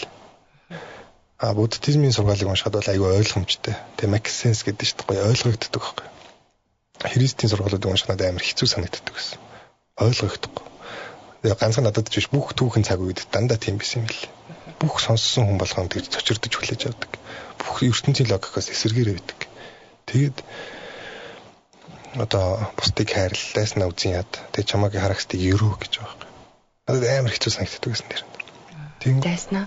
Ерөө. Дайснаа хайрлал. Дайснаа үзээд гэсэн. Оочлаар яг үзээд гэж шүү дээ. Дайснаа хайрлал. Дайснаа хайрлал. Тэгээ чамааг харах хэвээр ерөө гэж байгаа юм. Тэр надад амар хэцүү санагдаад Тэгээд тэр нь одоо зөрчилтэй. Яг тэрийг жоо хоошин давчих босод юмудын дагаа явж байгаа юм. Тэгж явж хагаад дараа нь яг үнэхээр үгүй ядалтууд зэвүү төрсэн зүйлүүд болоод ирсэн амьдралд. Тэнгүү тэрийг одоо даах хэрэгтэй болж байгаа юм. Яг тэр Иесус энэ дэр маш олон зүйл хэлсэн байгаа юм. Чи бусдыг уучлахгүй л эцэг тэнгэрт эцэг чинь чамайг уучлахгүй. Бусдыг хэмждэг хэмжүүрээрээ чи өөрөө хэмжигдэнэ. Ингээл бодохоор би ч өөрөө өмнө нь маш их нүгэл хийжсэн юм байгаа юм. Тэгэхээр би хүний жоох юмыг уучлах чадахгүй бол би өөрийнхөө хэмжүүрээ хэмжигдэхээр амар юм донох гэдэг шүү дээ. Тэгэхээр за ер нь уучлах гэдэг энэ зүйлийг сурах хэрэгтэй. Гэж бодсон. Тэгээд уучлаад ерөөж үзсэн дотроо. Тэр үл ерөөсөө л яг нөгөө гайхалтай шууд маш яг энийг сонсож байгаа хүн болгонд тушаад үзэр. Яг үнэхээр дотроо тэр хүнийг ерөөгд үз. Эхлээд уучлаад ерөөгд үз. Уучлах гэдэг нэг хэрэг. Ерөөхөд сэтгэл санаа амар амархан болчихдог. Маш сонирхолтой. Чи хүнд хийж ийн гэж бодсон чи яг өндөө өөртөө хийж байгаа юм биш үү? Айгуу гоё тий. Яг өндөө өөрийгөө чөлөөлсөн баг. Тэгсэн чинь юу бурхны ариун сүм бэ тий. Дотроо үзэн ядалт тээсэн нөгөө өөрийнхөө хоочин муу юм бодож явж байгаа. Тэгэхээр нөгөө бурхны тахилын одоо тий гоё хэсэг дээр хүндэтгэлийн газар дээр шалны алчуур тавьсан тайлхан гэсэн үг баг. Тэгэхээр одоо үзэн ядалтыг авч хайж сурж байгаа. Тэнгүүд тэр үеэс яг ямар мэдрэмж авсан бэ гэхээр бүргэд нэг юм талавчаад илгэсэн ингээд агаарт илэн хэлж идэв шүү дээ. Яг тийм мэдрэмж авт юм байл. Яг хүнийг уучлна гэдэг чинь бид нар багаас уучлал гээл энд тэндээ сонсоод нэг амар клишэ болцсон дээ. Нэг амар сонин өдөртэй ойлголт юм шиг боддог гэсэн байхгүй. Тэг яг уучлаад үтсэн чинь амар гой чөлөөлөгддөг юм байл. Тэгэхээр одоо логикоор бодохоор амар тэнэг байхгүй. Уучлахгүй байна гэдэг нь. Тэ нэг хүн надад миний дургу хөрглээ. 30 минут намайг ингээд стресстэй. Тэнгүүд би тэрийг ингээд бодоод яваад байгаа байхгүй. Шүн ингээд тэрийг бодоол таниор сэргээл эсвэл ингээд өдөр тэрний талаар бодсон чинь ингээл муухай шүтэлцэн байжсэн чи ихнэр надтай юм ярингод те би нэг жоохон стресстэй хариулт үзүүлэл те ингээ босод амьдын араас үхснийг гэж нэг монгол үг гэдэг те биш үхсний араас амьдыг гэдэг тэр шиг яг ингээ дими өнгөрцөн цагийн араас те дими юмны араас ингээ дахин бодож зовдөг байсан байхгүй тэгэхээр нүү Есүсийн сургаал анхандаа хэцүү санагддаг ч гэсэн яг дагаад үзэх болгон дандаа бидний төлөө болж таардаг бүх сургаал чи яг одоо ийм нийгэмд маш их ашиглуулна гэж боддог юм би хэмд гэж бодож байсан. Тэгсэн чинь тгийг маш сонирхолтой. Би зэрэг яг нэг сонирхолтой кейсээр нэг хүн надаар сургалт бэлдүүлсэн. Гэхдээ төлбөр мөнгөний урьдчилгаа хийгээгүйсэн. Тэгсээр нэг гэрээ байгуулахгүйсэн. Тэгээ жоос ижигтэй санагдаад эхэлж. Тэгснээ амар ингээд тэгээ юм их уулзч муулзаг байхдаа шууд ингээд юугаа презентацийн явуулчих гэх нөгөө миний оюуны өмчийг шууд авах гэдэг шүү дээ. Тэгэхээр надад одоо хардлага төрж байгаа юм. За яг тэгээд хөөрхөн бас мөнгөний ажилт гэхдээ ингээд өөрдөлж ингэж оюуны өмчөөл олгодуулж хар болидөө гэж бодсон. Тэгээд гэсэн чинь Библиэлд юу гэж байдаг вүлээ.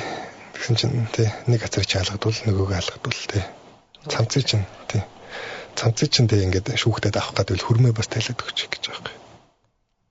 Тэгээ нэг бээр газар хүчээр давуулаад ивэл хоёр бээр газар дагаа явчих гэж байгаа юм. Оо ёо. Тэгэхээр тэр нь надад амар хэцүү байсан ч гэсэн за би өөрөө бурхан гэж байдгийг мэдсээрэж үгнээс нь зөрөөд явах та. Дагсан.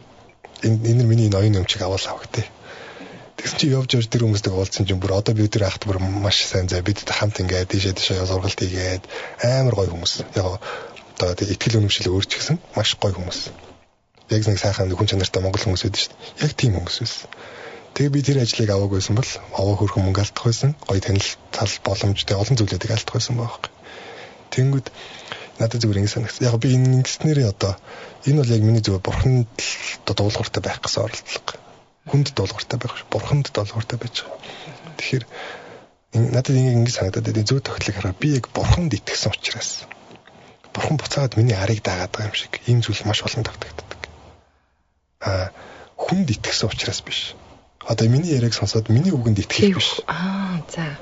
Бурханд өөрөө итгээд за бурхан та ингэсэн юм чинь таны үгийг даглаа шүү гэдэг яг энэ хандлага яг жинхэнэ итгэл юм санагдаад байт. Бүтлгүүтх үедээ ч гэсэн гэж бодогдох.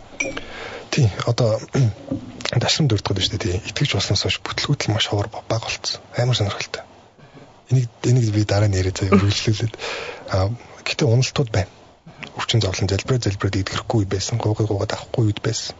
Гэтэ би нөгөө бурхан байя гэдгийг мэдчих юм чинь надад өгнө үү, өгөхгүй байна уу, тэгээ намайг оршихоо бойл гэж хэлнэ үү? Энэ бүгд бурханы ирэх байхгүй.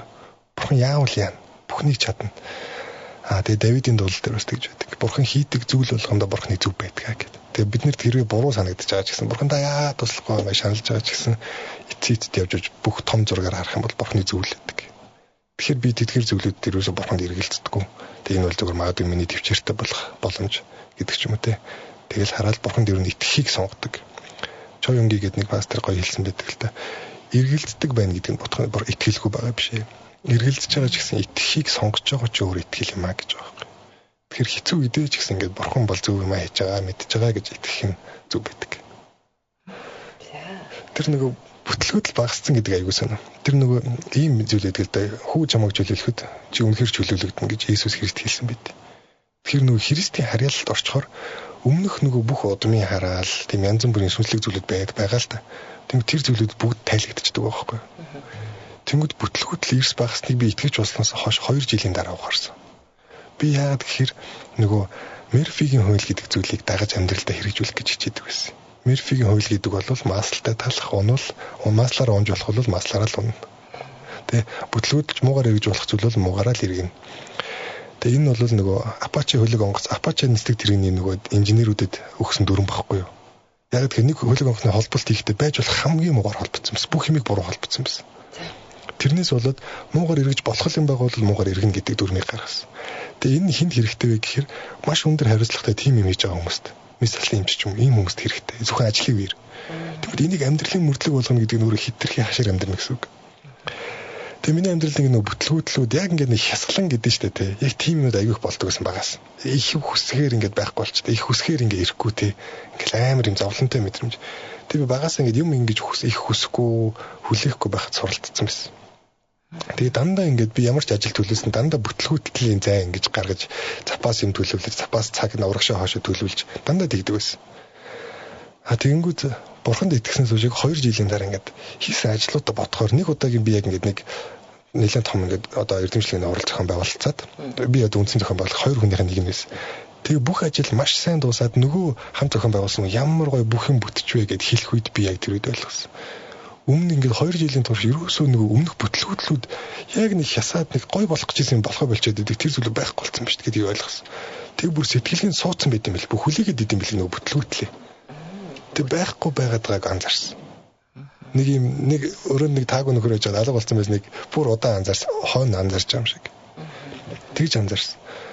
Тэгэхээр яг судлаад үзэнгүүт нөгөө Авраамийн өрөөл те бурхны ариун сүнс ирж байгаа гэд маш олон талаараа зүгээр нөгөө өмнөх тэр буу ерөн сүнслэг те муу ерөн сүнстэй холбоотой эсвэл тэг янз бүрийн хараал өрөөлтэй холбоотой зүйлүүд тайлагдчихдаг байхгүй. Шууд ингээд Христийн харьяалт орчдөг гэсэн сүнслэг байдал байд. Тэгээ тэр үнэхээр надад гайхалтай байсан. Супер. Чамд итгэгч гэж мэдээд зай барьж байгаа мэдрэмж авдаг уу? Миний хамгийн их зай барих байсан гэж бодсон яг зайгаа авсан. Гэхдээ тэр хүн баярлсан. Одоо миний багш байсан л дээ их сургуулийн. Гэхдээ тэр хүн угаасаа Христ итгэгч нарыг ер нь жоохон дорд үздэг хүн байсан. Ер нь ямар асуудалтай мэдгүй. Тэгээ өөрөө ер нь бол их надад олон юм дээр зааж зөвлөж тусалдаг хүн байсан. Гэхдээ намайг итгэж болсныг хараад баярлсан байдаг. Яг эцтэй зайгаа авсан л та. Гэхдээ бадрал маань яг Христ итгэгч хүмүүсийн яг тэр баярлал яг тэр зүйлээр үнэхээр дүүрсэн байна. Би ч нөгөө тусдаа гарцсан гэр бүлтэй болсон, өөрийн орон байртай болсон байж байгаад харуул гэртээ урьж байгаа юм. Манай багш Японд доктор хамгаалж ирчихсэн. Тэгээд ирээд за үнэхээр болжээ. Ягаад гэхээр би өмнө нь болохоор амар лост амьдарч байсан байхгүй. Мотоцикл унаал. Тэгэл эмэгтэй хүмүүний амьдралын хамгийн гол зүйл те. Одоо энэ эмэгтэй одоо тэр эрэхтэй эмэгтэй гэдэг. Ийм л зүйл. Амьдралд минь хамгийн таашаалтай зүйл байсан. Тэгэл пи уугаал хүмүүстэй буу халаал те утга учиргүй дуустдаггүй яриа гэдэг шиг тийм дими баах юм их ярина. Тэ философи сэтгэл судлал тэ тиймэрхүү юм ярьдаг хүмүүстэй юм ярих айгу дуртай. Тэгэл өөрөө мэдэхгүй ч гэсэн юм одоо ярина геополитик мөлөдөг хүмүүс ингээл ярихаар тэр яриаг ингээд сонсоод ярилцах. Хүнтэй ярилцаж ингэж таймширлыг их хайдаг. Гэтэ тэр өрөөс гараад явахад хизээч юм бүрэн дүүрэн мэдрэмж авдаггүй. Дандаа тийм яг лост амьдарч ирсэн байхгүй. Тэгээ нөгөө та дөрөв хэлсэн нөгөө өөрөөсөө үүднэ гэд. Би болохоор бүр өөрийг үзэн ядах төвшөнд хүрсэн байсан. Би багасаа их сайн хүмүүжлтэй айлын хөхт байхгүй. Гэтэ хүн муу хүн болоо гэж болтгоо. Ингээд жижиг шийдвэрүүдээр ингээд муу шийдвэр гаргаж явсаар байгаад нэг мэдгээд яг муу хүн шиг өөрийгөө мэдэртэй юм бэл. Тэгэл би яг нөгөө туулсан үргэсэн харилцаа тэр зүйлүүдээсээ би яг өөрийгөө муу хүн гэж мэдэрч байгаа байхгүй. Тэг яг тэр үед өөрийгөө үзэн яддаг юм бэл. Тэг би нэг удаа мотоциклтэй явж байхдаа зүгээр л эсрэг урсгал руу ингээд орчмоор санагдаад байснаа яг тэр үед би яагаад ингэж байна гэдээ яг тухайд орчмоор санагдаад амар хурдтай явж байхдаа. Тэгэд Яг ингээд ямар тэнийг юм бодож байна те. Яаж миний дотор ийм юм байх вэ гэдэг. Тэгмээ self sabotaging behavior гэж байдаг сэтгэл судлалт угаасаа. Хүн өөртөө дургу болох тусам өөрийгөө хорлох үйлдэлүүдийг хийждэг. Өөрийн идеал хүнээсээ зөрчилдөд байх тусмаа. Тэгэхээр нөгөө өөрийгөө ууж согтоож тархиныхаа эдэсийг өхүүлнэ. Тэрэндээ гоё тайлбар болж хэлнэ те. Би pivot hobbyгаа гоё зүвтгэн. Би одоо тэгтгэл хэлээ тэрийг амар cool юм үлгээл те. Өө чи байдаг баруун дугаас ингээл бодог юм те. Тэнгүүд тэгээ бүх юмнаа тэгээ зүвтгөөд ухаалаг тайлбар болж хэлээд муу зуршилтай болоод яваад байна. Тэгж явж байгаад сүултээ зүгээр энэ хөр хүчээсэ гэж бодож байгаа дотоод хүн. Нөгөө багаха одоо нөгөө гоё те улс орноо өөрчилсөн баатар болон сайн хүн болно гэдэг зүйлүүдийг бодож чадхаа болчих жоох те. За миний тэгдэг гэж явах те би ч навш те. Ийм мэдрэмж авч байгаа. Яг энэ нь бас зүв байсан юм бэл. Яг тэр Иесус Христ нүгэлтнүүдийг аврахаар ирсэн гэж байгаа юм. Гэтэл Библиэлд чинь нүгэлгүй хүн гэж байгаагүй гэдэг чинь бүгд нүгэлтэй бүгд там руу явах хэрэгтэй. Гэхдээ Бурхан нүгэлтнүүдийг аврахаар ирсэн гэдэг нь өөрийгөө хүн нүгэлтэн гэж хүлээн зөвшөөрж ийж Бурханыг хайдаг байхгүй юу? Би өөрөө мундаг, би өөрөө лаг гэдэг сэтгэлгээд надад аг 17 таа багт хүмүүс Иесусийн талаар ярьжсэн, нэлээд итгэж шахажсэн. Гэхдээ би өөртөө их юм хүлээлттэй байсан. Тэгэхэд Иесусийг нэг тоогоог. Тэнгүүд яг өөртөө цаг үеийн гэж байгаа юм л да. 10 жил тахад ингэдэг штэ. Анхнаасаа ингээл онц сураал, угаасаа л онц сураал яваад идэх хөлтөд гэдэг штэ. Муу сурч ийснаа онц сурч байгаа хөлтөд их сонирн байдаг штэ. Мундаг те. Бүр анхнаасаа онц сурснаасаа ч мундаг юм шиг мэдрэмж төрдөг штэ. Тэр хөлтөд бас ингээд ухаарахтаа ч гэсэн одоо нийтлэг жишээ гэдэг шиг одоо нөгөө архинд орцсон архинаас гарахын тулд эхлээд архичин гэдгээ ойлгох хэрэгтэй шүү дээ тий. Тэгэхгүйгээр 1000 архинаас гараач гээд би архич юмшээл гэдэг шүү дээ. Яг тэрнтэй адилхан наа чин бас надад их бодтой санагдлаа. Миний нөгөө нэг ядраад байсан ойлголт яг тэр байсан байна. Одоо би яг өөрөө бол их тийм дотгошоогоо бүрэг хүн байгаад идэг. За би бүрэг хүн шүү гэдэг хэлвэл намайг таньдаг бүх хүн битээ хотлоо гэж хэлнэ. Надад маш сайн баг байдаг. Хүмүүстэй ингээд найрсагтай хинтээч ойлголцчихдаг баг байдаг. Би тэрэндээ ядраад идэг. Ингээд бүх хүн тааруулаад ингээд те яг 10 хүн донд хамгийн чухал үнэн юм шиг байжгаад гэдэг ингээд ядардаг. Тэгэд өөрийнхөө тэр яг үндсэн өөрийгөө гаргаад тавьж яагаад чадахгүй байгаа бас мэдэхгүй байгаад байна те. Тэгээд хүн болгон таалагдаж болох сайн хувилбараар өөрийгөө одоо байлгаад байна. Одоо сэтгэл зүйн тэр нэг юм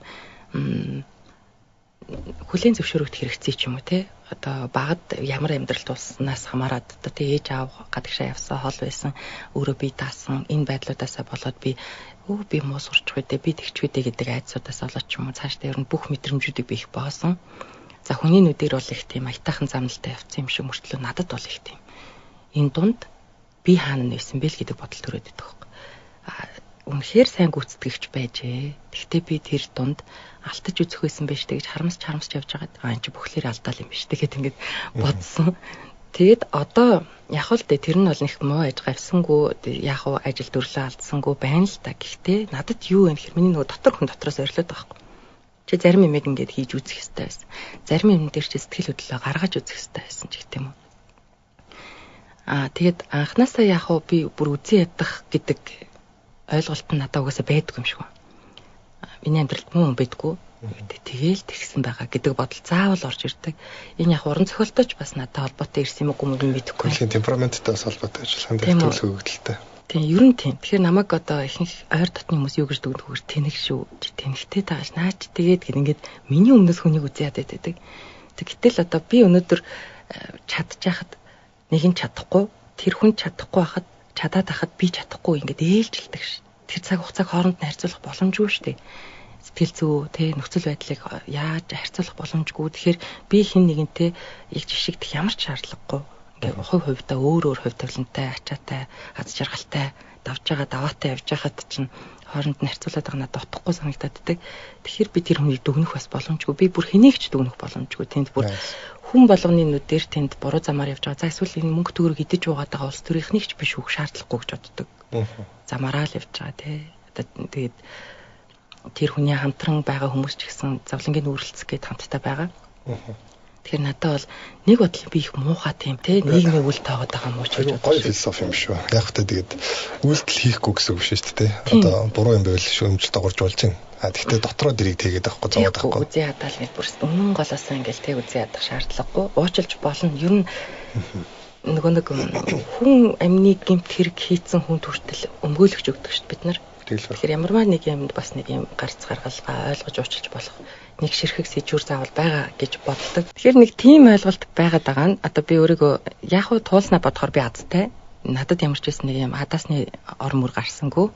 Мангаруулаа хадаас хадж чадчихснаа гаргаад бахан нүх үлдээсэнгүү. Тэгтээ ийм шантрал байсан. Яг тэрний даван дээр би одоо чамтай сууж байна. За ингээд би бол барахгүй байна.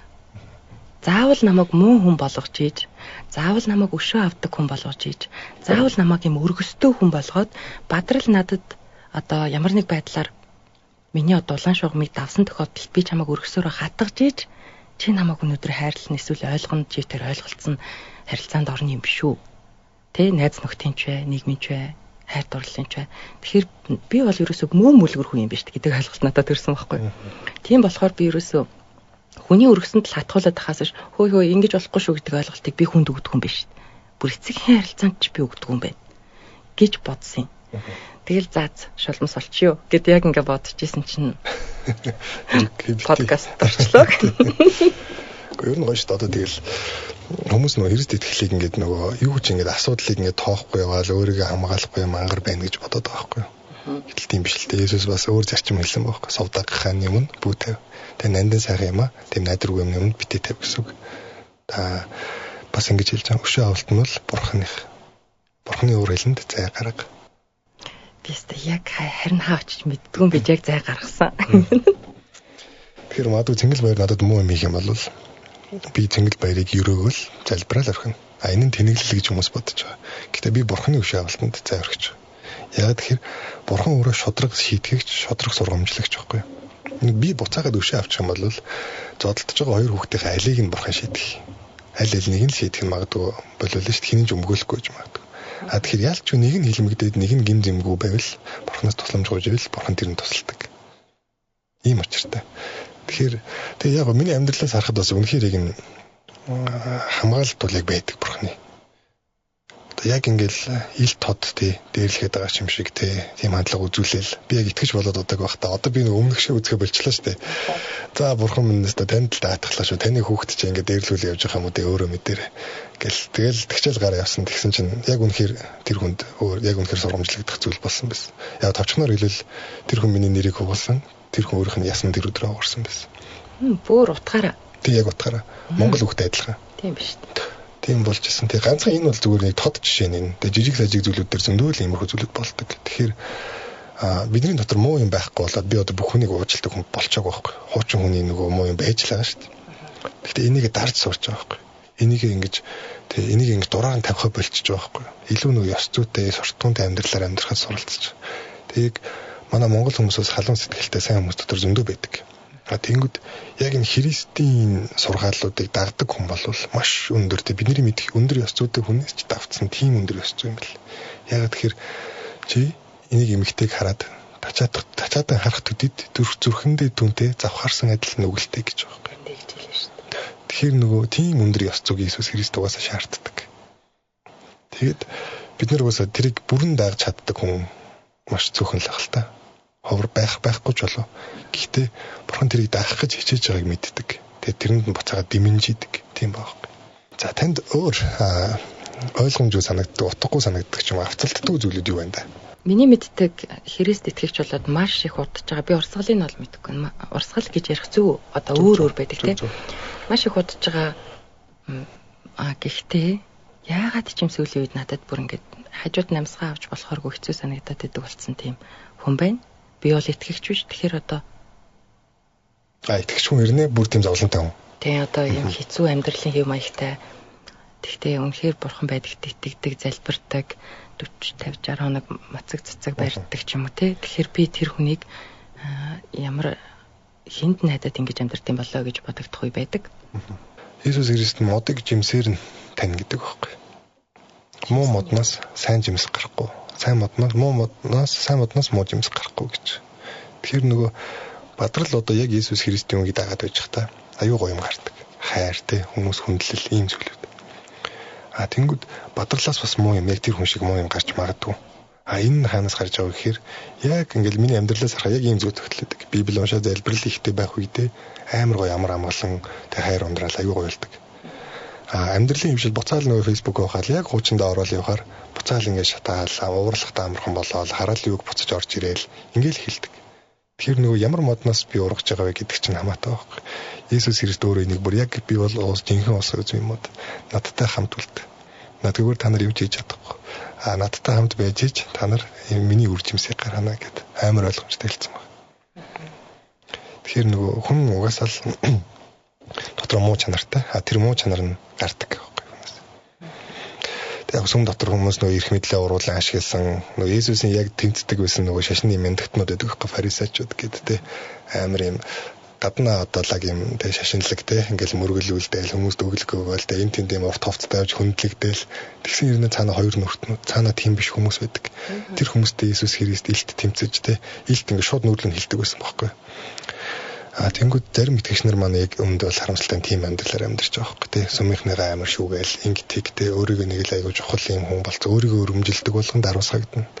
Өөрийгөө даруусгадаг болгон өргөмжлөгдөн гэдэг Иесус үг байгаа шүү дээ. Тэгэхээр яг тий сүмд явдаг ч гэсэн тийм хүмүүс байдаг. Сүмд явдаг хэрнээ итгэгч нэг л өөртөөд явцсан хүмүүс зөндөө байна. Тэгэхээр хүнд найдаж болохгүй. Библиэлд угаасаа хэлсэн баг. Хүнд найдагчд хараалтай яа гэж. Хүн болгонд нэг юм сүүдэр байдаг шүү дээ, тий. Бүр чи өөрөөсөө нуудаг, би өөрөөсөө нуудаг. Итгэвч болохоор тэр сүүдрийг бүр ингээд бүгдийг ил гаргаад хэлэх үү? Яг хүнд хэлэхээс илүү зөв бурхны өмнө ингээд жинхэнэ өөрөөсөө ичээд өөрөөсөө нуух байдаг өөрөө ч мэдэхгүй юмудаа олж мэддэг шүү дээ. Тийм үү. Гайхалтай шүү дээ. Энэ ерөөсөө итгэгч хүмүүс аль хэдийн итгэж болцсон байгаа хүмүүс бол би гоё юм зөвлөе. Бурхан минь миний өөсөвийг мэдүүлж өгөөч гэж тэлбэрч байгаа. Тэгээ бурхан амар гоё төвчээртэй, инэрэнгүү зөөлнөр ийдгээр ингэж унсан үгтэй босгож харагдаж байгаа юм шиг тийм баг багаар мэдүүлж өгдөг. Би ингээд бурханд итгэснээс хойш маш их ахит дэвшил гарсан, маш их олон сайжрлууд гарсан хэрнээ одоо ч гэсэн дахиад ингэ шин зүйлээ ойлгоод сайжраад идэг. Тэгээ яасан засарч дуустгүй хүн байсан юм бэ гэж боддог. Тэнгүүд ч одоо Христийн итгэлээр сургаалаар яваагүйсэн бол би бараг 70-80 хүрэхтэй те юу ч мэдэхгүй юм байна гэд нөө Сократын ярьсан шиг те би юу ч мэдэхгүй гэдгээ мэдхэл юм байна гэж л бичгүйсэн баахгүй. Гэтэл за би угаасаа юу ч мэдэхгүй л те. Яг мэддэг нэгний үгийг дагчих байгаа байхгүй. Тэгэхээр амьдрал их амар. Чи яг юу хийх ёстойгоо хизээ ойлгосон бэ? Одоо сүнснийхээ хувьд ч юм уу түрүүн би яг зөв буруу мэдэхгүй ямар ч байсан нөгөө би нэг ийм юм хийхээр зориулагдсан хүү юм байна гэдгээ. Миний хийх ёстой зүйл бол бурхны талаар ярих байсан юм байна. Тэгээд би бурхны талаар ярихаас илүүтэйгээр эдгэлт гэдэг зүйлийг Христийн нэрээр эдгэдэг тийм зүйлүүд байдаг. Бид Hebrew Tom Loud гэдэг хүмүүсийг та нар YouTube-ээр судлаад үзээ. Яг ингээд одоо цагт хийж байгаа тийм зүйлүүд байна. Би өөр дөрөвдсөн өөр хүмүүстээр залбираад маш олон эдгэрч ирсэн. Заал дүүрэн Монголд оюутнууд сууж агаад ингээд залбираад тэгээд нүдэн дээр нь эдгэрлээ гэд хэлж ирсэн тийм зохиолууд байна. Би тий өөрөө тийм зүйлд амар юм дуртай байсан байхгүй. Тэнгүүд ингээл гүн залбирлыг ингээл залбираал харахаар бурхан намайг яриулж байгааг л би хардаг. Яг би болохоор сандал аваад имлэгт очиж суугаад ингээд залбираад байж юмш Иесус Христ бурхан шүү, Иесус Христийн эдгэрсэн шүү. Хэлээд яваад юмш. Гэтэ яг ингээд залбирахаар зүгээр яар. Тэгэд ярьсны дараа тэр эдгээл тэр бэлэг шинж тэмдгүү зүгээр дагалдана гэж байгаа. Надад яг тэгж л санагдаад байдаг. Тэгэл ерөөс ярих хэвээр. Тэгээд нөө sponsored by гэдэг by God гэдэг шиг яг адилхан би ярих газар олохгүйсэн. Гурх сэтгэл зүйч подкастыг суугаар нэг удаа хэлсэн. Хүмүүс намайг ч хараад өрөөгөөд боо юм бас. Тэгтэл яг нөгөө сэтгэл зүйн контенттэй ингээд эвцэлдүүлж оруулах гэхээр маш бага ингээд Христийн талаар жоохон л ярих хэрэгтэй. Яг сэтгэл зүй голлож ярих хэрэгтэй болчиход. Тэгэхээр яг нэг юм чөлөөтэй ярмаар байдаг. Яаж эхлэх вэ? Шин сууг нэхэр хинч үзэхгүй. Яаж эхлэх вэ гэд. Тэгээ би бүр шаналаад. Тэгээ энэ талаар амар их шаналдаг гэсэн. Бүр ингээд нөгөө уушиг зүрх дотроос ингээд байж ядаад. Зориултаараа ашиглахдаггүй болохоор бочороод байна тий. Тэгээ би чи итгэж болсон эхний 2 жилээ зүгээр л бясалгаж залбирч бурхны тэр нөгөө номлогч мундаг номлогч нарын үг тэр нь теологуудыг тэ сурч сонирхож ингэж өнгөрөөсөн. Тэгээд ярих юмсан гэдэг амар их хүсч залбирч байсан. Тэгсэн чинь нэг удаа яг одоо манай наахаа гэж залуу Грейсээс холбогдож байна гэдэг. Өмнө миний ярьсныг бичлэг эднээс тастаа тавьсан байсан байхгүй. Тэгээд би тэр үед яг залбирсан. Би ер нь бурууч зөвч бүх юмдаа бурхнаас ингэж шийдвэрийг асуух гэж оролддог. Сонсч чадчихсан ч чадахгүй ч ямар ч байсан итгэлээр хийнэ гэж боддог. Ганц өөрийнхөө оюуханаар биш. Тэгээд залбирахад надад зүрийг ингэж санагдчих. Чи энэ зүйлийг өөрөө хийсэн мэт өрөөгдөх болно. Тэгвэл хүмүүс чиний өмнөөс ажиллаж хийх гэж бэлдсэн байж тээ подкаст бүх юм бэлэн болгоцсон байж тээ. Ирээд зүгээр ярилцлага өгчөөл гэж. Би бөөн баяр шууд дарахнаас гараал, маргааш шууд гараал дахиад ирсэн. Шууд өглөө нэрэл өдрийн яддаг ч үлээ тээ. Тэгэл уулзаал. Тэг яг тэгээд зүйлдээ нийттэйгээ амар тотно боллоо. Манай нийт чинь бас яг өөртөөхөө орлогоор тээ санхүүжилт байхгүй шүү дээ. Яг спонсор байгоод өөртөө орлого ороод тэрүүгээр одоо энэ үйлчлэлийн ивент гэдэг. Сүмээс санхүүжилт энэ төр байхгүй. Тийм залуучууд шүү дээ. Тэгэхээр тийм миний одоо нэг цаг тоосох гэдэг юм сан яарад гэж юу яг энэ одоо Библи дээр ч юм уу гэр бүлийн харилцааны тухай гардаг осын харилцааны талаар гайхалтай. Маш гайхалтай байдаг шүү дээ. Яг ингээд сэтгэл судлалын одоо тий том судалгаануудыг яриад ингээд Джон Готман тий олон ингээд онолуудыг ярьж болж байна. Гэтэ хүн мэднэ гэдэг нэг хэрэг, амьдралдаа хэрэгжүүлнэ гэдэг нэг хэрэг. Би ингээд их нэртэйгээ зөв ярих хэрэгтэй гэдгийг мэднэ гэдэг нэг хэрэг, амьдрал дээр хэрэгжүүлнэ гэдэг нэг хэрэг. Хүндэтгэлтэй байх хэрэгтэй гэж бодсон хэрнээ уур уцаарт автахгүй байна. Тэгэхээр энэ болгонд миний яг энэ гэр бүл Бурхан Иесус Христийг итгэдэг тий Библийг дагдаг хоёр биш байсан бол салах байсан юм гэдэгт би баттаа. Салахын тодорхой байсан бэл. Яг тэгэхээр хит удаа итгэдэг хэрнээ хит удаа салахуу дээр хурж байгаа юм. Гэхдээ Иесус Христ ингэж эхнэрээсээ бүсэл нэг л шалтгаанаар салж болж. Завхаараагүй бол бүсэл. Тэр нь ч өөрөө салж байгаа нь эхнэрээ завхааруулж байгаа хэрэг. Ингэж эхнэр нөхрийн хувирлалтанд бол нөхөр бол гэрийн тэргүүн байна. Эхнэр нь нөхрөө хүндэлнэ. Нөхөр буцаагаад эхнэрээ одоо тэг хэврэгхэн сав мэт хайрлах хэрэгтэй. Өөрөөсөө өөрийн бие мэт хайрлана. Тэгээд Христ сүмийнхаа төлөө бие амиа өгсөн шиг чи эхнэрийнхээ төлөө амиа өгөхөд бэлэн бай. Тэнгүүд нөгөө нөхөр өдөртөгч байх хэвээр тэгсэн эхнэрээ хайрладаг дарлагч байвал эхнэр дарамтанд орох гэдэг шүү дээ. Тэнгүүд буцаагаад чи тэр хүний адил амиа өгөхөд бэлэн бай гэж. Тэгээ надад хамгийн хүчтэй эхнэрийг ер нь амар хүндлэхэд хүргэдэг нэг ишлэл байдаг. Би өмнө эмэгтэй хүнийг аягүй сайн хүндэлдэг гэж боддог байсан. Тэгсэн чи яг Библи уншаад Библийн үгүүдийг дагсны дараа би ер нь эмэгтэй хүнийг хүндэлдэггүй байснаа ойлгосон. Эхнэрээ хүндэл залбиралт чинь саад учрахгүй тулд гэж байгаа юм. Тэгэд би нөгөө 2 жилдээ ингээд харанхууд бурхантай ингээд залбирч суудаг тэр хүн чинь нэрнгээсээ би тэр ишлийг мэддэггүй хат ингээд залбираад бурхан би юу хийх үг асуухаар босоод эхнэрээ хүндэл гэдэг. Гэтэл эхнэр шууд дуг нойрондоо дуужирч идэг. Босгоод хүндлэлтэй нэг ингээд харамсал төрдөг надад өдөр хүндлэхгүй яваа гэд. 2-3 удаа тийм болж байсан. Тэгсэн чинь дараа нь Библи уншижсэн чинь тийм зүйл байж байгаа байхгүй. Эхнэрээ хүндэл залбирал чинь саад орохгүй тулд гэдэг. Тэгэхээр нөгөө ийм харилцан хүндлэлтээр байхаар чинь нөгөө нэгнээ баазан давхар санаа үүрлэн хин дээр гарах уу доороо гарах уу гэдэг тийм хагарал байхгүй. Зүгээр л нөхөр нь өдөрдөгч. Гэхдээ эхнэрийн шийдвэр чухал хэвээр байна. Гэхдээ нөхөр одоо яг үндсэн лидер. Эхнэрийн эрх ашиг тэр одоо сонголт тэр залбиралт тэр зүйл бүгд оролцсон. Тоохгүй биш, дарлал биш. Тийм байна.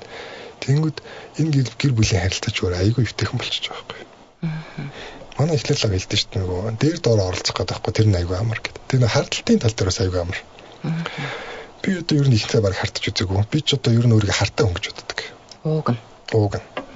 Яг тэр нөгөө итгэл алдсан маш олон хүмүүстэй харилцаанд орж үзэж илээ л да. Тэнгүүд амар юм нөгөө хүнд итгэхэд маш юм өвдөлттэй мэдрэмж санагддаг байсан. Тэнгүүд бурханд итгэсний дараа нэг удаа л манай ихнэр яг нэг хардуулж магадгүй нэг үйлдэл хийсэн. Тэр нь яг буруу ойлгогдохоор үйлдэл. Тэгээ би за энэ бол таны охин. Тэгээ өөрөө тэр буруу юм хийвэл та шийдэх байлгүй дээ. Тэгээ даатгсан. Тэгж сайхан залбираад өргөсөн. Тэгсэн чинь манай мөдгөн буцаад ороод ирсэн. Яасан гэсэн чинь тэгээ би яг маш буруу юм ойлгохоор үйлдэл хийснээ ойлгоод тэгээ шууд залруулах гэдэг ороод ирлээ гэж байгаа юм. Тэгэхээр нөгөө манай ихнэр намайг хараад одоо намайг нөхрөөд илүү их хараад явах магадлал өндөртэй хөдөлгөөнтэй. Тэгээ манай ихнэр намайг ерөөсөө цагддаггүй. Яагаад тэгэхээр би ихнэрээсээ айхаас илүүгээр бурхнаас байна. Эхнэрээсээ айхаас илүүгээр өөрөөсөө байна. Би одоо тийм хийчихэд ингээ өөртөө би ингэж өөрийгөө зэмлж амьдрах байхгүй юу? Би тэрнээсээ илүү байдаг. Гуравт эхнэрээс айж байгаа байхгүй юу? Тэгэхээр угаасаа араар тавих магадлалч маш бага. Гэхдээ сүм дотор нэгэнтэйгээ ингээд явуулсан тийм тохиол байд юм бэл. Эхнэр хүн байгаа болохоор тийм янз бүр юм да тий. Тийм. Наад өгч аяга гоё гэж шүү дээ. Хүн байгаа болохоор тий. Charles Spurgeon гэдэг хүн гоё хэлсэн байт юм бэлээ таны хэлснийг. Төгссөм гэж энэ дэлхий дээр байхгүй. Байсан ч та очиод төгс биш болчихно гэж хэлсэн. Харин тийм ээ. Энэ хардах талын ойлголт надад бас энэ их сонио. Одоо энийг одоо амьдралын мөн чанар харж байгаа надад ийм ойлголт төрсөн юм уу би бас мэдэхгүй байна. Би уг нь бас өөрөө өмчлөх, хардах шинжтэй хүн байж магадгүй. Тэгтээ хардах нь надад бас их өрөөсгөл санагддаг. Тэр миний ажил биш гэж бас санагддаг. Яагаад гэвэл тэр хүний сэтгэлийг барьж хориод яг хажуудаа биеийг байлгаад тэгээд давхар сэтгэл нь үлдсэн түүх лавл байхгүй байх гэж би боддتي уран зохиол дээрээс strong. Тэгэхээр тэр хүн явахыг хүсэж байгаа бол тэр хүний шийдвэр. Үлдэхийг хүсэж байгаа бол бас тэр хүний шийдвэр. Тэгэхээр тэр биеийг би бол 1000 хажуудаа байлгаад нэмэргүй. Тэрийг бас шүүж тунгаах албагүй. Гэхдээ нэг л юм надаа муухай санагддаг. Би тэр хүний нүглийг үүрлцэх байхаа гэж боддог. Тус-тусдаа ингээд нүгэл үлдэж болно л доо. Гэхдээ би эхнэр нөхөр болсны хувьд бол ямарваа нэг байдлаар би тэрнийг юм хамт үүрэх байх гэж боддог. Тэгэхээр зүв байгаасаа гэж боддог. Библиэр яг надад ч бас байдаг шүү дээ. Тийм үү? Ямар сонирхолтой. Та ер нь яг сүнсээрээ ингээд би түрүүн сүнсээрээ Африкийн хүн мэдчихэдэг гэдээ ирсэн шүү дээ. Тэгмэд өмнөдөр Батагийн ярьж байгаа бурхны төрслөл библиэхтэй маш адилхан. Тийм үү? Таны ярьж байгаа зэний зүйл бас яг библиэлд байдаг. Тэгээ янхан юм гэж одоо тэ бие үнэлэгч одоогийн цагаар тэ библиэлд хуучин үгээр хэлж байгаа. Янхан юмтай хөвдөг чинь янхан юмтай нэгэн бие гэж байдаг. Тэгэхээр сая дэвтэр нөхрөө болсон гэсэн үг. Тэгээд ихнэр нөхрийг амийг хамт өвлөгчд гэж гардаг бас библиэлд. Тийм бах. Тэгэж бодогддог ус. Тэгээд ер нь бүх цаг үед би бас хардуулж болно үзээгүй. Гэхдээ хардсан мэдрэмж төрөхөд одоо нэг удаа хардуулахдаа ч юм уу миний хэлсэн хариулт нь болохоор би чамд хайртай та биш. Би угаасаа одоо ямар нэг юм байгаад итгэдэг. Би одоо тийм сэвтэйгээр одоо ямар нэг нүглийг би тэр хүнд мэддэхгүй би хийж чадах байхгүй юу. Тэгэхдээ би мэдчихэж байгаа байхгүй юу. Тэр хамгийн амар. Надад тэр нь хамгийн амар болохоос биш. Өөрөөсөө зугатаж чадахгүй. Тэр байдлаараа бодохоор яг тийм логикоор байгаад байдаг. За тэгээд бодохоор нөгөө яг юм тандж хандлах надад аав ээжийн хандлага байсан болоо яг юм. Би аавыгаа их олон юм тэр бууртай хандахыг хардаг л да ер нь их тийм үнэн байдаг хүн. Гэхдээ би аавынхаа алдахыг бас харсан. Алдахдаа манай аав яг үннээ хүлээж чадаадсэн. Хүлээсэн алдаа надад алдаа биш юм шиг санагдсан. Ойлгоцсон байгаа нь алдаагүй хүнээсээ мундаг санагдсан надад. Тийм болохоор тэр логик надад таалагдаад байдаг байсан ер нь. Тэгэхээр ингээд илүү их сонирхмоор энэ яг ингээд нөгөө тэр олон 100,000 жилийн өмнө яаж одоо ингэж гоё баялаг үгийн сангаар тодорхойлоод бичээд одоо гэр бүлийн харилцааг хүртэл нөхрийг хүндэл эхнэрийг хайрлаа. Эрэгтэй хүн ч өөрсдөө хүндэл нь бас адилхан. Тэгээ бичсэн юм бэ гэдэг нь их сони. Эхнэрээ хүндлэхгүй бол бурхан нөгөө хүсэж байгаа бурхантайгаа ир хүн ч одоо тэргүүнтэйгээ харьцаж чадах болчиход шүү дээ. Тэргүүлэгчтэй өдөрдөгчтэйгээ цаад уучраад шүү дээ. Тэгэхээр бурхантайгаа харьцахын тулд эхнэрээ хүндлэнэ гэж байгаа байхгүй. Тэгэхээр анхандаа магадгүй тэр хүн хүндлэлгүй байсан ч гэсэн явж тэгэл хүндлэлтэй хүн л болчихж байгаа байхгүй эцээст. Одоо ингээд бид үр хөвгттэй болдог. Тэр үр хөвгтийн хувь заяа тавилан яасан ийсэн цааштай амьдрал таны 100% хамааралтай хамаагүй юу? Нөгөө библиэлд ийм зүйл байт юм л та. Эцгийнхэн шийдэглийг үр хөвгтөд нөгөхгүй гэж байдгийг. Тийм. Гэхдээ удам дамжсан нөгөө хараал тэр муу ерэн зүйлс бас байж идэг. Тэгэхээр бурхан миний ялын төлөө хүүхдийн маш идэхгүй. Гэхдээ миний хийсэн муу юмны одоо төлөөсийг тэр манай хүүхд төлнө гэсэн үг. Гэхдээ тэр нь бурхан өгч байгаа юм шиг. Чи би одоо маш ядуу амьдрснаас болоод манай хүүхд ядуу өснө гэсэн үг байхгүй юу? Эсвэл би ингээд зан суртахууны асуудалтаас болоод манай хүүхд тэрийг хажууд нь тоглож амьдрна гэсэн үг. Бурхан шийдэж байгаа биш. Зүгээр л яг бодит шалтгаан үр дагаврын зүйл байхгүй юу? Наач өөрөөсөө. Гоё ойлголттой юм тийм. Тэгээд эсрэг талаараа бүр үр хүүхд чинь хэдэн удмаараа өрөөгдөн гэж бас байдаг. Иесус Христтэй энэ Иесус Христ итгэхэд л маш олон зүйл зүгээр тайлагдчихдаг гэж байгаа юм. Тэр хараалууд. Тэгээ тийм ямар хүчтэй зүйл. Бид нөгөө ингээл нөө тэр манай тэр сахиус тийм хүчтэй манай энэ бурхан юм хүчтэй гэдэг нэг юм яриа байдаг шүү дээ. Тэнгүүд ертөнцийг бүтээгч бурхан хүний биеэр төрсөн Иесус Христ гэж. Тэр нөгөө бүх тэнгэр элчнэр төрний төр яриадсан Майкл Энтрес ч дээр байдаг. Сатанаас ч дээр байдаг гэж явах сүнслэг байдлын хувьд өндөрт байдаг. Христ итгэгч нар нь еврейчүүдээс ч еврейчүүд нь одоо тийм сонгогдсон байгаа болцсон гэсэн үг. Христ итгэхэд чи олон жил болж байгаа байлаа гэж бодъё. Би өчигдрөөс итгэлээ. Ялгаатай юу? Ялгаагүй шүү дээ. Тийм үү. Хүмүүс ярь нөгөө би олон жил итгэсэн гэдэг нөгөө босдтой. Яг ялгаа нь болохоор би илүү их Библи мэднэ, илүү их одоо тий зам туулсан, илүү туршлагатай байх гэдэг байхгүй. Гэхдээ яг одоо итгэсэн ч гэсэн хангалттай байдаг. Нэг гоё жишээ байгаа. Иесус Христ цовдлогдоход хоёр хүн хажууд нь байжсэн. Нэг нь доромжилсан Иесусыг маш олон хүмүүс Есүсийг доромжилж ирсэн. Угаасаа тэр зөвгөнөл нь угаасаа байдаг хөх эртнээс тэгж доромжлогдно гэдэг. Хамт зовлогдож байгаа хүн хүртэл доромжлогдсон хажууд нь. Чи бурхныг юм бол бид нэрийг өөрийгөө авраач гэдэг аах. Тэгсэн чинь нөгөөх нь чи бурхнаас айхгүй юу? Бид бол хүртэх ёстойгоо хүртэж байгаа. Харин энэ хүн бол ямар ч гимгүй. Есүсээ Тэнгэрт эцгийнхээ амжилт очихдоо намайг санаарай гэж байгаа. Тэгсэн чи Есүс Христ өнөр би чамд хэлье. Өнөө өрөө гэхэд чи надтай хамт явж байгаа болно гэж байгаа. Ингээл болоо.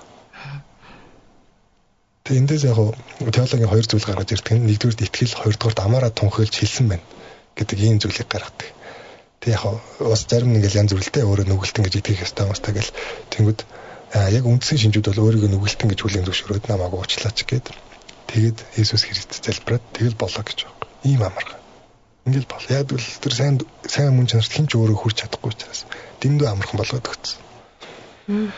Тэгтээ энэ цаг үеийн хязгаартай гэж байгаа байхгүй. Энэ грейсийн 90 үе гэж байгаа байхгүй. Нэгүслийн 90 үе.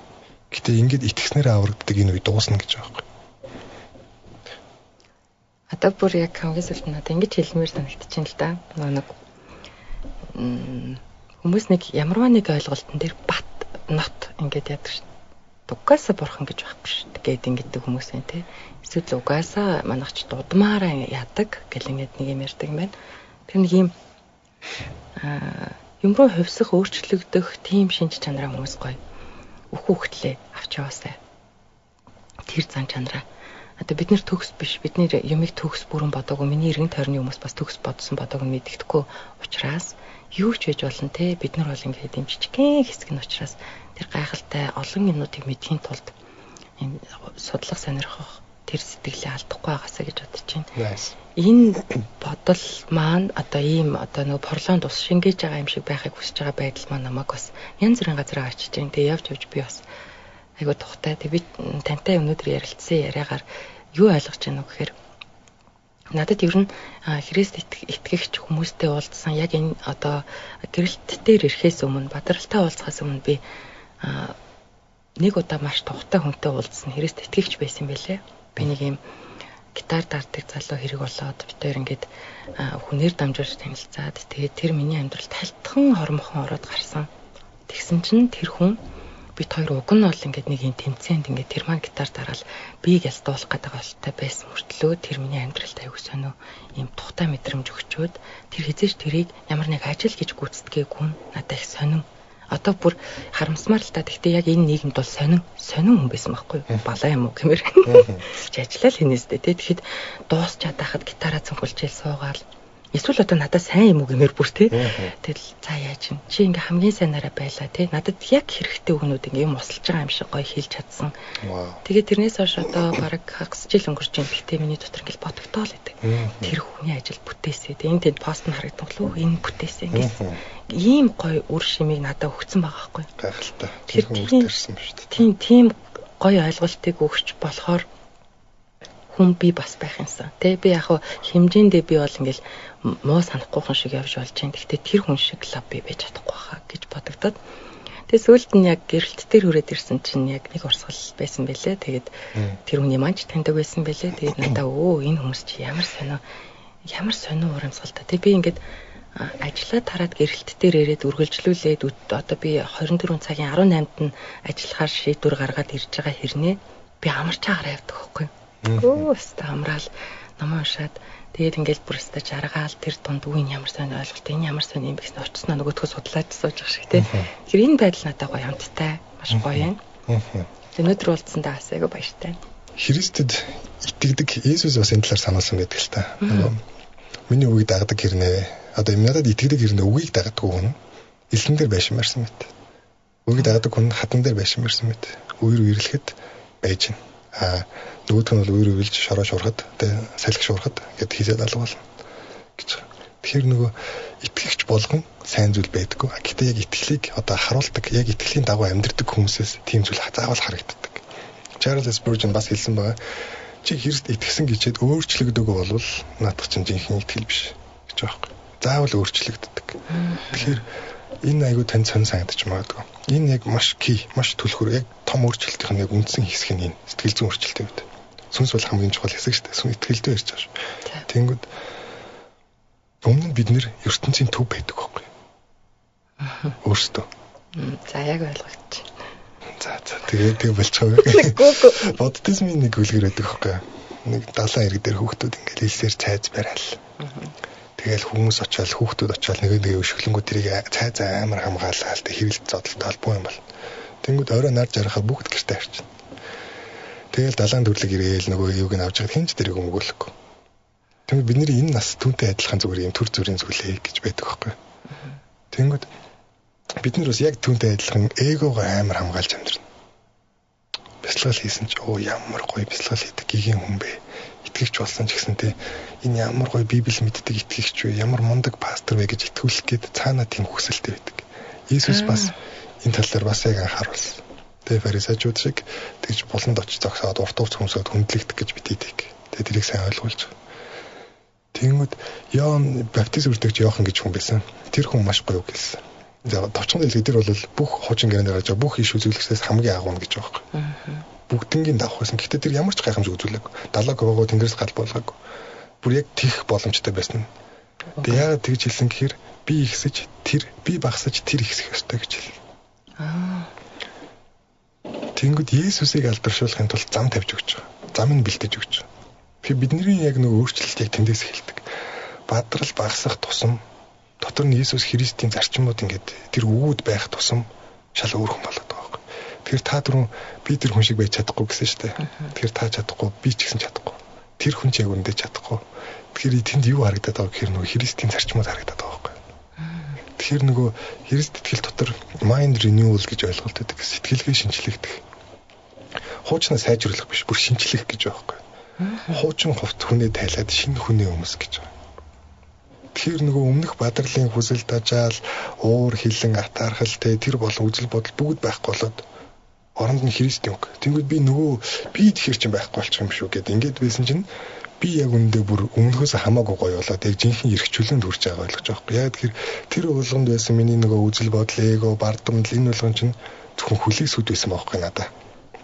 Тэр болгоныг тавьж явуулаад би өөрөө ертөнцийн төв байхаа болоод Бурхныг хайрлаад хүмүүсийг хайрлах гэдэг дүрмийг дагаад амьдрангууд амьдрал ямар амарх юм бэ? Би өмнөх бадрал яг энэ подкастыг хийж чадахгүй байсан. Яг гэвэл Христийн төлөө Монголд одоо ярьснаас болж маш их хүмүүст оромжлуулдаг, хараалгадаг. Комент одоо яг та өнөөдөр хийх подкастын комментиг ч гэсэн хараараа байх л бах. Ер нь оромжлуулдаг нэг хөвөрөхгүй итгэж нартай. Тэнгүүд яагаад энэ дээр ярихдаа ямар ч төгшөр байхгүй болчих. Өмнө яг нөгөө би ч бас өөр янз бүрийн хийжлээ шүү дээ. Тэнгүүд сөрөг комент харахаар ингээл час гээл ордог гэсэн үг амар юм муухай ингээл гомдмоор ч юм шиг санагдаал те. Хүн өмгөөлөөгүй бүр хүн дээр тусч масаал те. Тэнгүүд одоо бүр ямар ч тэнийг мангаар эргүү солиотой галзуудыг хаалан таална гэжсэн ч надад ерөөсөө тийм сэтгэлийг ганхуулах зүйл яг жоохон муу санагдана л та. Ерөөсөө сэтгэлийг ганхуулах болчихсон. Ягаад тэгэхээр би ертөнцийн төв байхаа болчих жоохгүй. Би чухал байх хэвээр. Эгоны үхэл болчих жоохгүй. Нөгөө би ингээд гоё харагдах хэвээр, хүндлэгдэх ёстой гэдэг зүйл байхгүй болоод гол нь Бурхныг олон аль болох олон хүн мэддэг. Энэ улс хэдэн хүн мэддэг ч та бол ханаад тамаагүй. Аль болох олон хүн энийг мэдээд аврагдаг. Тэгээ тэр замыг олог гэдэг тийм л зорилгоор гэж байна. Би өөрийнхөө шүтдэг тэр Бурхныг алдаршуулахыг хүсэж байна. Ийм байхаар тэр нөгөө миний доромжлуулна уу, тэр алуулна уу яг үндэ тийм чухал зүйл биш байхгүй. Энэ нөгөө нэг алдаршуулах гэж угаасаа нөгөө нэг Библи дээр ч тэр одоо энэ намнууд дээр ч гэсэн гардаг үг те. Энэ болохоор итгэдэггүй хүмүүс явж байгаа ойлгомжгүй үг байт юм шиг надад санагдсан. Алдаршуулна гингот хүмүүс эгото бидэнд яг анаа хүншүүлж Бурхныг хүншүүлж ойлгохоор эго гэж ойлгоод байгаа. Бурхан магтуулах гэдэг нь. Бурхан ингээд алдартай болох гэдэг нь. Гэтэл яг үндэ зүгээр л энэ ингээнээр байгаад аль баталгаатай замыг л олон хүнд зааж өгч байгаа л зүйл гэсэн үг байхгүй. Яг баярлалаа. Яг тийм ойлголт те. Тэгэн бол бид нар чинь нөгөө нэг үгээ буруу сонгож хэрэглэдгээс болоо хууль төртөл олон алдаад гардаг шиг. Гэтэ би буруу хэрэглэж ингээгүй шүү. Зүгээр бидний хувьд тэр өөр ойлголт. Би ч тэгж ойлгодог байсан. Манай одоо нэлээд сайн итгэж болцсон залууч гэсэн анх надаас тэгж асууж байсан. Бурхан тийм Есүсээр л дамжин. Бурхан тийм эготой байхгүй хаа. Би бол Есүсийг бурхан гэж бодохгүй байна гэж хэлжсэн. Одоо бол үнэхээр яг committed-тэй амьдралаа зориулсан тийм хүн байдаг. Үнэхээр олон талаараа сайжирсан хүн байна. Тэнгүүд Есүсийг хүншүүлж ойлгохоор эго болчихж байгаа юм. Есүс магадгүй хаанигтай солонгос ч үйл ажиллагаа явуулаад тэ олон баахан маркетинг хүмүүс ажиллаад. Тийм бол магадгүй эго байж магадгүй. Тэнгүүд тэр мөнгөөр чи Есүс яах юм? Тийм. Бурхан тэр сүмд өргөж байгаа мөнгөөр чи тэр сэтгэлээ чинь бурхан харж ийн үхээс тэр мөнгө чинь бурхан өөрөө ертөнцийг үүсгэгч дээ. Орш гэд хэлэхэд үгээр нь ертөнц бүтдэг. Тийм бурхан юм бол таны мөнгөөр яах. Гол нь таны нөгөө сэтгэлийг л харж байгаа тийм зүйл байгаа. Тэгэхээр нөгөө тэдгэрийг эго гэж ойлгох нь буруу. Буруу, маш буруу. Яг энэ ном дээрс би тэгж ойлгосон. Бүтээл гэдгээ ойлгочих юм байна. Тэгэхээр айгу зовлонгүй юм байна. Яг үнэ. Амьдрал ямар юм бэ те нэг ертөнцийн төв байха болчихор чи ямар сайхан юм бэ те. Яасаа олон юмд үлээ үзэл тамаа цайгаал зовоол өөрийгөө томлол хүнийг зовоогоол энэний ч дээр гарчих юмсан. Тэрний сүултээ бүр те христийн л дээр гарчих юмсан. Яг ярихаас амар иччихэн зэ. Гэтэ би өөрийгөө ирээдүйд ингээд боддоо шиг Есүс шиг тийм гэгэн хүн болно гэж багтаа боддог байсан шүү. Тэнгүүд амар эго өгөөстэй те. ертөнцийн ингээд маш алдартай те. Тэр нөгөө гэгэн хүмүүс гэж тооцогдчихсэн те. Тэр хэмжээнд хүрэхийг хүсэж шүү. Яг сайн л хүсэлтэй. Гэхдээ цаана амар эготой өгөөстэй. Тэргүүн байна те. Хамгийн дээр байна. Тэнгүүд нөгөө маш олон хүмүүс өдөрдөгч, тэргүүлэгч, ялагч байхыг хүсдэг ч гэсэн яг гэхдээ бид нар ялагдагч болдог гэсэн үг биш шүү. Нөгөө бүтлгүүдэл байхгүй болдог гэдэг шиг маш их ажил төрөл бүтэн амар гоёлж, амар зоригтой болно. Бид нөгөө өөрийгөө даруу байлгаж, бусдын ингээд багаар ажиллахад айгүй муу юм бил. Хүмүүс. Тэг багаар ажиллаж сурсан хүн гэдэг бол маш өндөрөөр үнэлэгддэг байгууллага дотор. Тэнгүүд нэг ном байдаг аахгүй Джон Максвеллийн өдөрдөгч хүний эдэн чанар үлээ. Тэр ном айл 10 оны үед тэр өдөрдөгч ном гэдэг байж л байсан. Тэнгүүд айл 17 оны үед яг тэрний багаар ажиллах чадвар гэдэг номыг олж товчлол хийгсэн байхгүй их сургуульд байхад. Тэр ном олдохгүй. Ямар ч дэлгүүрт байхгүй. Хинч өдөрдөгч байхыг бүгд өдөрдөгч байхыг хүсдэг хэрнээ багаар тоглогч байхыг хинч хүсдэггүй. Эрэлдэхгүй ном байсан байхгүй. Тэр маш сонирхолтой тэр нь бас яг сүмээс олддог ном байсан. Тэр кибер дээрээс нэг юм зардаг хүүхнээс асуусан чинь нэг сүмээс олж өгдөг гэд тэр хүн надад олж өгч ирсэн. Сонирхолтой. Нэг юм улс үндэстнэрийн маш их зовлон зүдгүүрийг хамтдаа даван туулсан. Тэгээд тэрний ард гараад ингээд бүгдээрээ нэгдсэн. Тэгээд сэтгэл зүйн нэг тийм хүмүүс улс орнуудын жишээ байж тээ. Чи манайхан болохоор нэг юм хувийн тоглолттой одоо юу гэдэг буруутах харахгүй л те. Би бас л одоо нэг ийм л хувилбарн. Гэхдээ нэг одоо юу гэдэг нөгөө хэрэглэгчийн түүх гэдэг шиг бид нар нэг үйлдвэр жилт ч юм уу нэг юм удаан хугацаанд үе дамнан хийсэн түүх бидэнд таалах штэ. Хоцорн бол удаагүй. Дандаа л яг тий ганцаар нэг айлаараа. Тий нүүдэл тийм үү нэг хоёр айлаараа гэдэг юм ийм байгаа тийм. Тэгэн гутал одоо Япон хүмүүсийг хариуцлагатай яасан. Монгол хүний гэхээр гүндүүгүү хинэггүй гэл ийм марж ирээд байдаг тийм. Тэгэхээр нэг ийм сайхан штэ. Тий энэ зан сэтгэлтэй. Яг үнэ. Тэгэхээр энэ нэг ийм зан чанарууд ингээд сүултээ ингээд эго гэж айгүй хэрэгдэж байна л та. Тэгсэн чинь нэрээ яг тийм байгаа тийм. Гэр бүлийн харилцаан дээр миний бас айгүй санаа зовдөг юм тийм байдаг байхгүй хүмүүс. Хоёр хүн яг нүд рүүгээ харж агаад би ингээд одоо харандаа биш шүү. Хоёр хүн ингээд би бинээсээ алдуурахгүйгээр амьдрал дуусгах боломжтой гэж би боддог байхгүй. Тэр одоо юу одооны хүмүүсийн те амьдрахын тулд одоо бас те одоо юу одоо үзэл бодол таарахын л гин те одоо юу ч таардаг гэнэ сүултээ ингээд одоо ор хүнчлэлийн асуудал нь хүртэл бас зохицолтой байж иж хосын харилцаа явдаг гол би итгэдэг байхгүй. Яг ямар амаатай. Яаж иж байгаа бол тэр ингээд тарихтэй тэр хоёр хүний өөр юм илүү нийлэмжтэй байх нь чухал гэж бодогдоод тэгэхээр тийм олон зөрчил донд гэр бүлийн харилцаа яагаад энэ нөхөр ингээл нэг тийм хар яар гэсэн тий одоо гудамжаар нэг штэ тий дандаа ингээл тийштэй зүгээр харилцаа нэг тийм тэгээ тэр харилцааны хамгийн муу үр дүн нь юу юм бол цаанаа мэдэхгүй наана бол хүүхэд дээ штэ тий суралцаад байна. Тэгээ тэрийг өөрчлөе гэхээр зориг хэрэгтэй байгаа дээ штэ. Би энэ дээр алдаа тий чи тэрэн дээр алдаа тий би энийгээ өөрчлөе ингээ тэгээ хоёул яах вэ гэж ярилцах зориг бас байхгүй. Тэгэхээр бүр чирээд авчраад ярихад Бадрлын подкастны доор байгаа комментуудыг би бүгдийг уншина гэж. Тийм юу ч хийж магадгүй те. Гэхдээ яаж хийж байгаад энэ олон контент, энэ олон богино видео, шторк, подкастууд дундаас олж үзээ тэнд коммент бичиж байгаа хүнийг учрал тохиол мөн. Вау, гайхалтай. Тэр хүмүүс бас те хизээ нэгэн цагт те Бадрал эготой байсан уу юм, би эготой байсан уу юм би хийж юм бэлээ. Мэдхгүй те. Тийм болохоор. Гэхдээ амар сонирхолтой юм шүү дээ. Яг дөрвжийн тэр бататай дугаарыг өглөө би нэг сони юм сонсож ирсэн. Манай ихнэр voice сонсоод өвтөж нэг юм хтэйгээс ирсэн. Тэр хүн миний тухай яриад их юм. Тэр бүр хаа зүудэнтэй юу сонсоод байна гэсэн чинь намайг бүр комеди хийж явах үеэс ярьж байна. Тэр ингээ комеди хийж хан сонсоод комеди амар таалагдаад тэгээ би энэ хүн юусоо бурхны талаар ярий гэж бодсон гэж байгаа юм. Тэгээ би тэр хүнд ингээ толбогдоод бурхны талаар ярьсан чинь би боддистхон тэгээ би бясалгал хийдэг. Бурхан төрөх олон зам бий. Алиугаар ч хүн явахаа өөрөө мэддэг юм аа гэж хэлээд тэр барин дээр маш бат зогсоод байсан. Тийм болохоор би Есүсийн талаар яриха болсон гэж байгаа юм. Тэр чинь Есүс Христ зам аим үнэн мөн өөр бурхан байхгүй гэж ярьдаг хүн чинь тэр үед тэг хүн өөрийнхөө айл замаар явд юм аа гэж ярьж исэн байгаа байхгүй. Тэг яг тэр нэвтрүүлгийн өглөө ярьсан ч тэрийг сонсч таарсан ч тохиолдол биш. Яагаад гэвэл би өөрөө хэн байснаа санаад тэгээд одоо тэгж ярьж байгаа хүнд би дургу хүрдэг байхгүй. Яг л би өөрөө ч гэсэн тэгж л ярьж исэн хүн байгаа байхгүй. Олон зам бий хөө гэдэг. Тийм. Одоо тэгэл яхаа би ч гэсэн тэгэл яг сумынхныг шоолж молж ярьж исэн. Нэг удаа намайг ингэ явуулахгүй гар тойрч ингэж зогсчоод Солонгос Монгол бахан нийлсэн хүмүүс годомжинд ингэж дуулж молоо би өсвөр насны хүүхэд ингэж хүмүүсээс бүр ичиж мичээд манай ангийн хүүхдэд явчих гэдэг авчих гэдэг гэж бодоод тэгээд надад ер нь сумынхаа айгуу мангар санагдаад идэгсэн. Тэнгүүд би өөрөө ч гэсэн яг энэ одоо байр суурьнаар эсрэг байсан хүн байгаа байхгүй. Гэтэл одоо л энэ ярьдаг. Тэгээ хүний нөө сүнслэг аливаа сүнслэг хэлэл Есүс Христээр тусдаг гэдэг шиг одоо л яг төгсгөл. Тийм үү.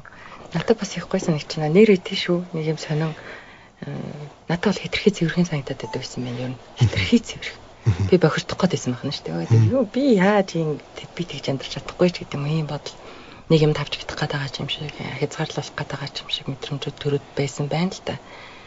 Тэгэд одоо ямар ч байсан юу бодогдож гин вэхээр үгүй нэрээ одоо хин нэгэн одоо намайг юу яриад чи одоо Христ болоораад байгаа ч магаач манай удамд энтергээ ярил надад хүний яриа хамаагүй л гэж бодож чинь би юу хүсэж чинь би хаана аз жаргалтай тэрийг мэдрэх эрх надад бас байгаа ястай ял орчиход байгаа тэгэхээр нөгөө нэг хиний ч амьдралыг ингээд шүүж тунгаах шаардлагагүй гэдэг шиг энэ бол нэг тийм хүнээс санаа зовоод ч юм уу те Христ итгэгч болно гэд хэлхээс ичээд ах асуудал энэ ерөөсөө биш гэж боддог. Яг зөв. Энэ бол өөрийгөө үүсгэж байгаа ч юм уу үзэл бодлоо үүсгэж байгаа. Бүр маш олон их юмыг үүсгэж. Ер нь Библи байгааг бол бас их олон юм байхгүй байх байсан шүү гэж. Библийнхаа соёл урлагаас эхлээл дэлхийн төвөгчин шал өөр байх байлаа шүү. Уран зохиолын хувьд бол өстой айгүй юу байхгүй юу? Үр нөлөөтэй байсан. Тэгэхээр энэ тал дээр бол бодож ин намайг нөгөө цэнгэл ойрчээс Христ итгэгч болсон сууж илээ шүү гэд бодвол би нэр итгэхийг хүсэж байгаа, хайж байгаа, судалж байгаа үзэж байгаа та бас ямарваа нэг юмыг хайгаараа амьдрал амар олон өнгөтэй шүү гэж болж хэлмээр байна. Цэнгэл баярын нэг сайн тал анзаарч ер нь нэг шулуухан ярьчихдээ юм л. Нэг үгийн баялаг сайтаагаар шулуухан хэлчихдээ. Энэ амьдралд ч бас их гоё чанар болдог баха. Яа миний таамаг болохоор дэлхийд дээр хүн төрөлхтний төвөнд Христийн итгэл байгааг бол зүгээр таамаг шүү. Хүнээр дахил өргөх, боолчлол, эдгэр зүйлсүүдэд байж ах байсан. Хүмүүс л Христийн шашинтай холбоотой гэтэл энэ чинь бүр тэрнээс ч өмнө байсан зүйл. Тэгээд яг анхнаасаа тэрний эсрэг зүйл ангийг одоо хэлэлцүүлж исэн Джон Ньютон хүртэл Христ яг итгэгч нөгөө алдартай Amazing Grace гэдэг дууг зохиосон шүү дээ. Тийм хүмүүс байдаг. Тэгэл одоо ер нь яг энийг яриад одоо том сэдвэлтэй. Тийм юу байж болох байсан бэ гэдэг талаар ярил. За нэг асуулт асуугаад нэвтрүүлэг өндөрлөх тийшээ болъё гэж бодож байна. Христэд итгэгч гэдэг хүмүүсийг харахаар танд тийм ягшмал баригдмал санагддаг уу? Би ч олон хүн харсангүй л дээ. Хүнээсээ л баг. Одоо ямарваа нэг юм сайжрах бас хугацаа хэрэгтэй.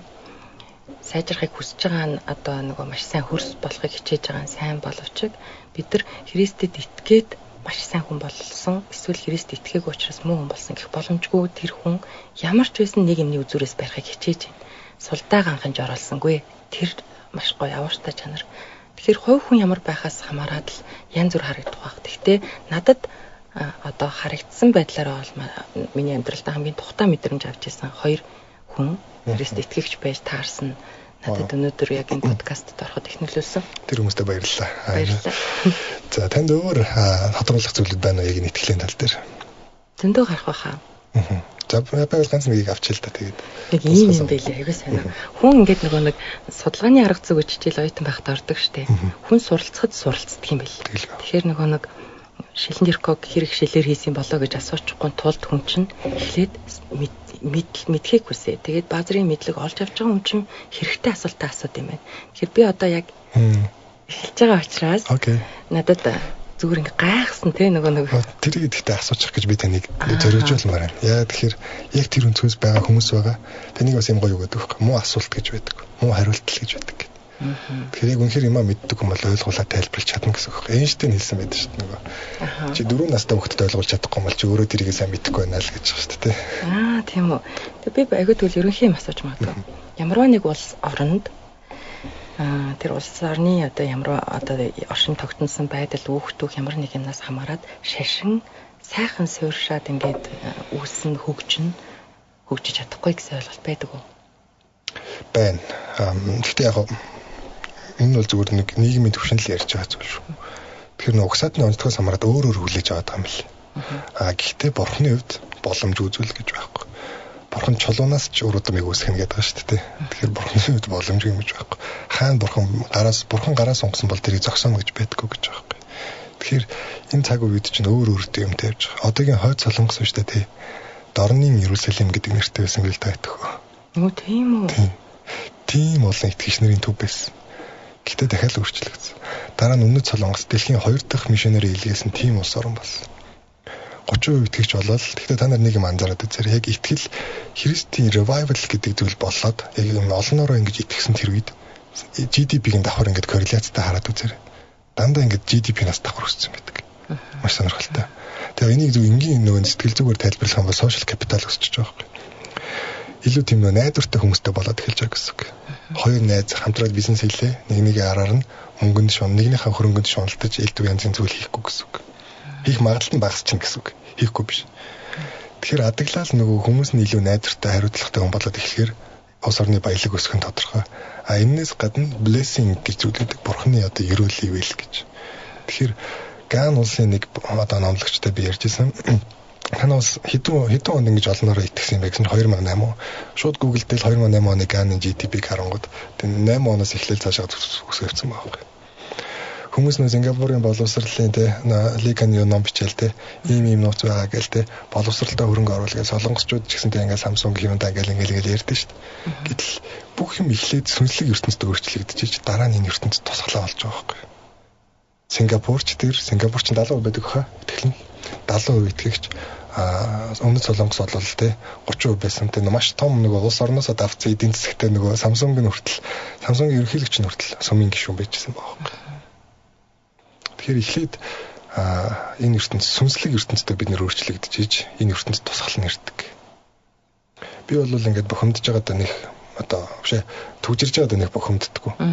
Энэ бол яг бидний өөрсдөө хийж байгаа л зүйл. Бид нөгөө ингээд гаднаас хөнгө оруулалт ороод ирэхээр дарга нар нь надад хийдэг их ингээл нөгөө бүх юмыг гацааж идэг ингээд хөдөлмөрийг удаашруулж идэг те тэр муу зангаасаа болж л бид нэр өөрсдөө ийм юмд амьдраад байгаа байхгүй. Тэгэхээр бид нэр өөрчлөгдөхөөс нааш энэ зүйл байж л байна. Бид нэг яг гаднаа болохоор яг ингэж төлөвлөсөнгөө ингээл нэг наад шалтгаан яриад байгаа боловч цаана бүх юм сүнслэг байгаа байхгүй. Бид нэр худал хуурамч байхаа болох хэрэгтэй байхгүй. Наиб Букеле гэдэг хүн хүний ярьсныг та бүхэн яг дэлгэрүүлж судлахыг үзээрэй. Эл Салвадорын ерөнхийлөгч. Ингэж аахгүй MS13 гэдэг гинт хэргийн бүлэгмийг байхгүй болгосон. Өмнө дэрийг байхгүй болгож чаддаггүйсэн. Картел гэдэг чинь амар хүчтэй шүү дээ. Мексикийн төр засаг одоо картелээс хайдаг. Эл Салвадор дэлхийн хамгийн аюултай орн байсан. Тэнгүүд картелийг бүрэн байхгүй болгоцсон. Өмнө яагаад байхгүй болгож чаддаггүйсэн бэ гэхээр нэг картелийн эсрэг нэг арга хэмжээ авангууд нэг хотод 4-5 зэрэг хүмүүс үхдэг. Зүгээр л ард ирээдийг хядаж эхэлдэг. Тэгээ буцаа бай хин гэдэг баригдахгүй. Ханаас чамаагүй хэнийг ч алж болдог. Тим амир байсан. Тэнгүүд Наиб Букеле Такер Карлсны хийсэн ярилцлагыг байж байгаа интернет дээр. Та нар яаж энэ өөрчлөлтийг хийсэн бэ? Хэдэн хүний хохиролтойгоор тэр одоо картелийг дуусгасан гэж бодож байна. Хэдэн хүн манай та сайн талаас үргэлжсэн гэж бодож байна. За хэвээ хэдэн зуун мянга баха. 0. Нэг ч хүн үхэхгүй гэж байгаа байхгүй. Тийм үү? Яаж? Тэгэд энэ бол боломжгүй зүйл те. Энэ бол гайхамшиг гэж байгаа. Тэгээ та нар яаж энэ зүйлийг хийвэ гэдэг Такер CNN-д байсан нөө Такер Карлсон дээр Трампын нөө компанид ажиллаж ирсэн. Одоо нөө Трамптай тэмцээд байгаа нөхөр шүү дээ. Тэр нөхөр чинь яг тэр өдрөөс ярилцлага авчихсан. Яаж гэсэн чинь бид нэр зүгээр л залбирсан. Бурханаас мэрэгүү хангуулсан. Ерөнхийлөгчийн кабинет нь тэр жигтэй итгэгч нар гэж байгаа юм. Тэгэл Бурханаас мэрэгүү хангуй залбирдаг байсан. Би нэвтрүүлж байгаа сонсож иж магадгүй. Яг ярилцлага нь интернет дээр байж байгаа. Бүгдээрээ тодруулаад сонсоод үз. Сүүлд тэгээ ярьсан байлээ. Гайгүй сайн орон байжгаад ийм манах шиг ийм гоё болох юм бол энэ бол гайхамшиг юм. Гэтэ хамгийн муу нь байжгаад хамгийн аюулгүй болно гэдэг гайхамшиг мөнөөс мөн гэж байгаа юм. Тэгээд тэр яг I'm not what happened to me гэдэг амар гоё дуу тавьсан байлээ. Одоо би надад юу тохиолдсон би биш ээ те. Өмнөх юмараа өөрийгөө тэгж зэмлж амьдрахгүй гэдэг тийм утгатай дуу байхгүй. тэр дуун дээр El Salvador улс юм нь ямар байж байгаад ямар болж байгааг ингээд өөрчлөгдсөн тийм рил оролцсон байл. Гайхалтай амар гоё орон болгоцсон юм чинь. Тэгээ нөө мега шорнууд хийгээд өмнө чинь нөө наркоз гэж цуврал үзэх юм бол картелийнхэн шоронд хориод ч нэмэргүй шорон дотроо баартайдаа л байж байгаа. Тийм байсан баг. Тэнгүүд MS-13 гэдэг чинь олон улс дамсан бүр гэмт хэргийн бүлгэм. Тийм амархан дарахгүй. Тэгээд сатанист байсан гэж байгаа. Хүүхдээр дахил өргөдөг байсан байх гэж байгаа нэрнгээсээ. Тэгээ тэр нь яг баримттай гэж байгаа. Тэнгүүд залбирал нь амархан биелсэн шалтгаан нь тэд нэр өөрсдөө нөгөө яг юм бурхны эсрэг зүйл хийжсэн учраас бид нэр тэдний эсрэг залбирахад амархан яллаа гэж байгаа юм. Гайхалтай бааз. Библиэлд бас яг нэг юм зүйл гардаг. Амалекчууд гэдэг нэг амар харгас зэрлэг хүмүүс гиндүүлээд нөгөө Израиль хүмүүсийг цүлд өгж хатанд ярьдаг байхгүй. Йошуагийн жанжин байлдаж байгаа гэхдээ Мосе гэдэг хүн уулан дээр залбирч байгаа. Мосе гарын цуцаад гараа болгоход Израилийн тал ялагдаж эхэлчихсэн. Тэгээ зүйлдээ нөгөө хоёр хүн гарын тоог нь түшж өргүүлээ. Зүйлдээ тохон дорн чулуу тавьж өгөө тэг залбирлж. Тэгэл гараа болгохаар ялагдаад байдаг. Залбирж их үед нь ялаад байдаг. Тэгэхээр бид нөгөө энэ ертөнцийн шалтгааныг ингээд бодит зүйлээс хайгаад байдаг ч гэсэн бүх зүйл нь цаанаа сүнслэг ертөнцид эхлээд өөрчлөгдөж ийж дараа нь өөрчлөгдөж. Энэ ертөнц бол зөвхөн л тэр ертөнцийн тусгал байгаа.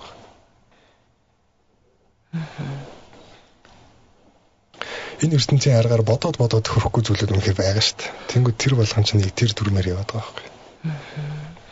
Сонирхолтой. Энэ дэр бол гэхдээ одоо лам бөглөлтөө бүх хүн санал нэгт хэлвэтэй юм ч одоо. Тийм биш үү тийм. Тийм сонирхолтой. Тийм гайхалтай байна. За тэгээд зингэл баярлалаа. Өөр ярих хүсчихсэн зүйл байсан уу? Одоо бодож байна. Гэхдээ маш их баярлалаа. Нүгээр сая картелгээ ярьсан чи бас бодогдлоо л да. Нүг хин түүхэндээ айхтар цус дарангуйлагчд дээ шүү дээ. Зарим тохиолдолд бас бодогдох. Хичнээн 100 сая хүн, хичнээн 100 мянган хүн өөхөх байхад 500 мянгаыг алаад тэр ингээд зогсоосон ч тохиолдол бас байдаг шүү дээ. Мөн үйл болгоныг бас муугаар нь харах боломжгүй түүхүүд байдаг. Хэрэг сони юм аа гэж бодчихлаа. Харин одоо Пабло Эскобар гэдэг Колумбийн төр засаг дийлдэггүй байсан. Тэгээд зүгээр төрийн ордон руу танк манк дайруулж мөрөлдөг. Тэгээд ерөнхийлөгч нь очиж алж малчдаг те. Тийм амар хүн байсан. Тэгээд Пабло Эскобарыг дийлэхийн тулд эсрэг картелийнхан те нийлээд Кали картелийнхан гэдэг баха тэд нар нийлээд бас өөр зэвсгэлсэн нөгөө юм цэргийн бүлгийнхын нийлээд төр засаг Америкийн CIA бүгд нийлжиж дийлж авсан. Тэнгүүд нэг одоо Мексикийн одоо ч дийлж чадахгүй. Тийм байхад тэг нэг ерөнхийлөгч гарч игээл залбирал тийм нэг хүний хохирлгүй хийсэн гэж байгаа юм. Тэгээ сая бүртээ яг тоомоогоо бодвол хэдэн 100 мянга зэн гэдэг. Энэ талаар дэлгэрээ судлаад зэрэг юм. Сонирхолтой байна. Баярлалаа. Өөр зүйл байна уу? Дараа байх аа. Окей. За тэгээд ер нь бас оруулсан зочдод бүгдийн дахиж оруулсан марл гоё хүмүүс байгаад байгаа л та. Тэгээд зингэл баяртай орж ирсэн баярлалаа. Өнөөдрийн ярилцлагыг ирж ийм гоё яриа өрнүүлсэнд тэгээд сонсож байгаа хүмүүстээ та бүхэндээ бас баярлалаа. Тэгээд бидний алдаа дутагдлууд байвал бас өөршөөгөөрэй хүн л юмч угаасаа алдна. Тэгээд бидний яг зорилго бол ер нь тэгэл та бүхний ер нь хүн аль болох олон хүн энэ үнэн замыг мэдээсэй гэсэн зорилготой. Тэгээд угаасаа миний байр суурь бол Есүс Христ бурхан мөн гэдэг байр сууриас. Гэхдээ онцлог нь одоо яг зөвхөн энийг дэмжсэн хүмүүсийг биш тий. Одоо төрний дизайны дагуу бол тий эсрэг байр суурьтай эсвэл эргэлдэж байгаа хүмүүсийг ч гэсэн оруулдаг ийм нэвтрүүлэг байгаа. Тэгээд та бүхэндээ маш их баярлалаа. Дараагийн дугаар уулзцгаая.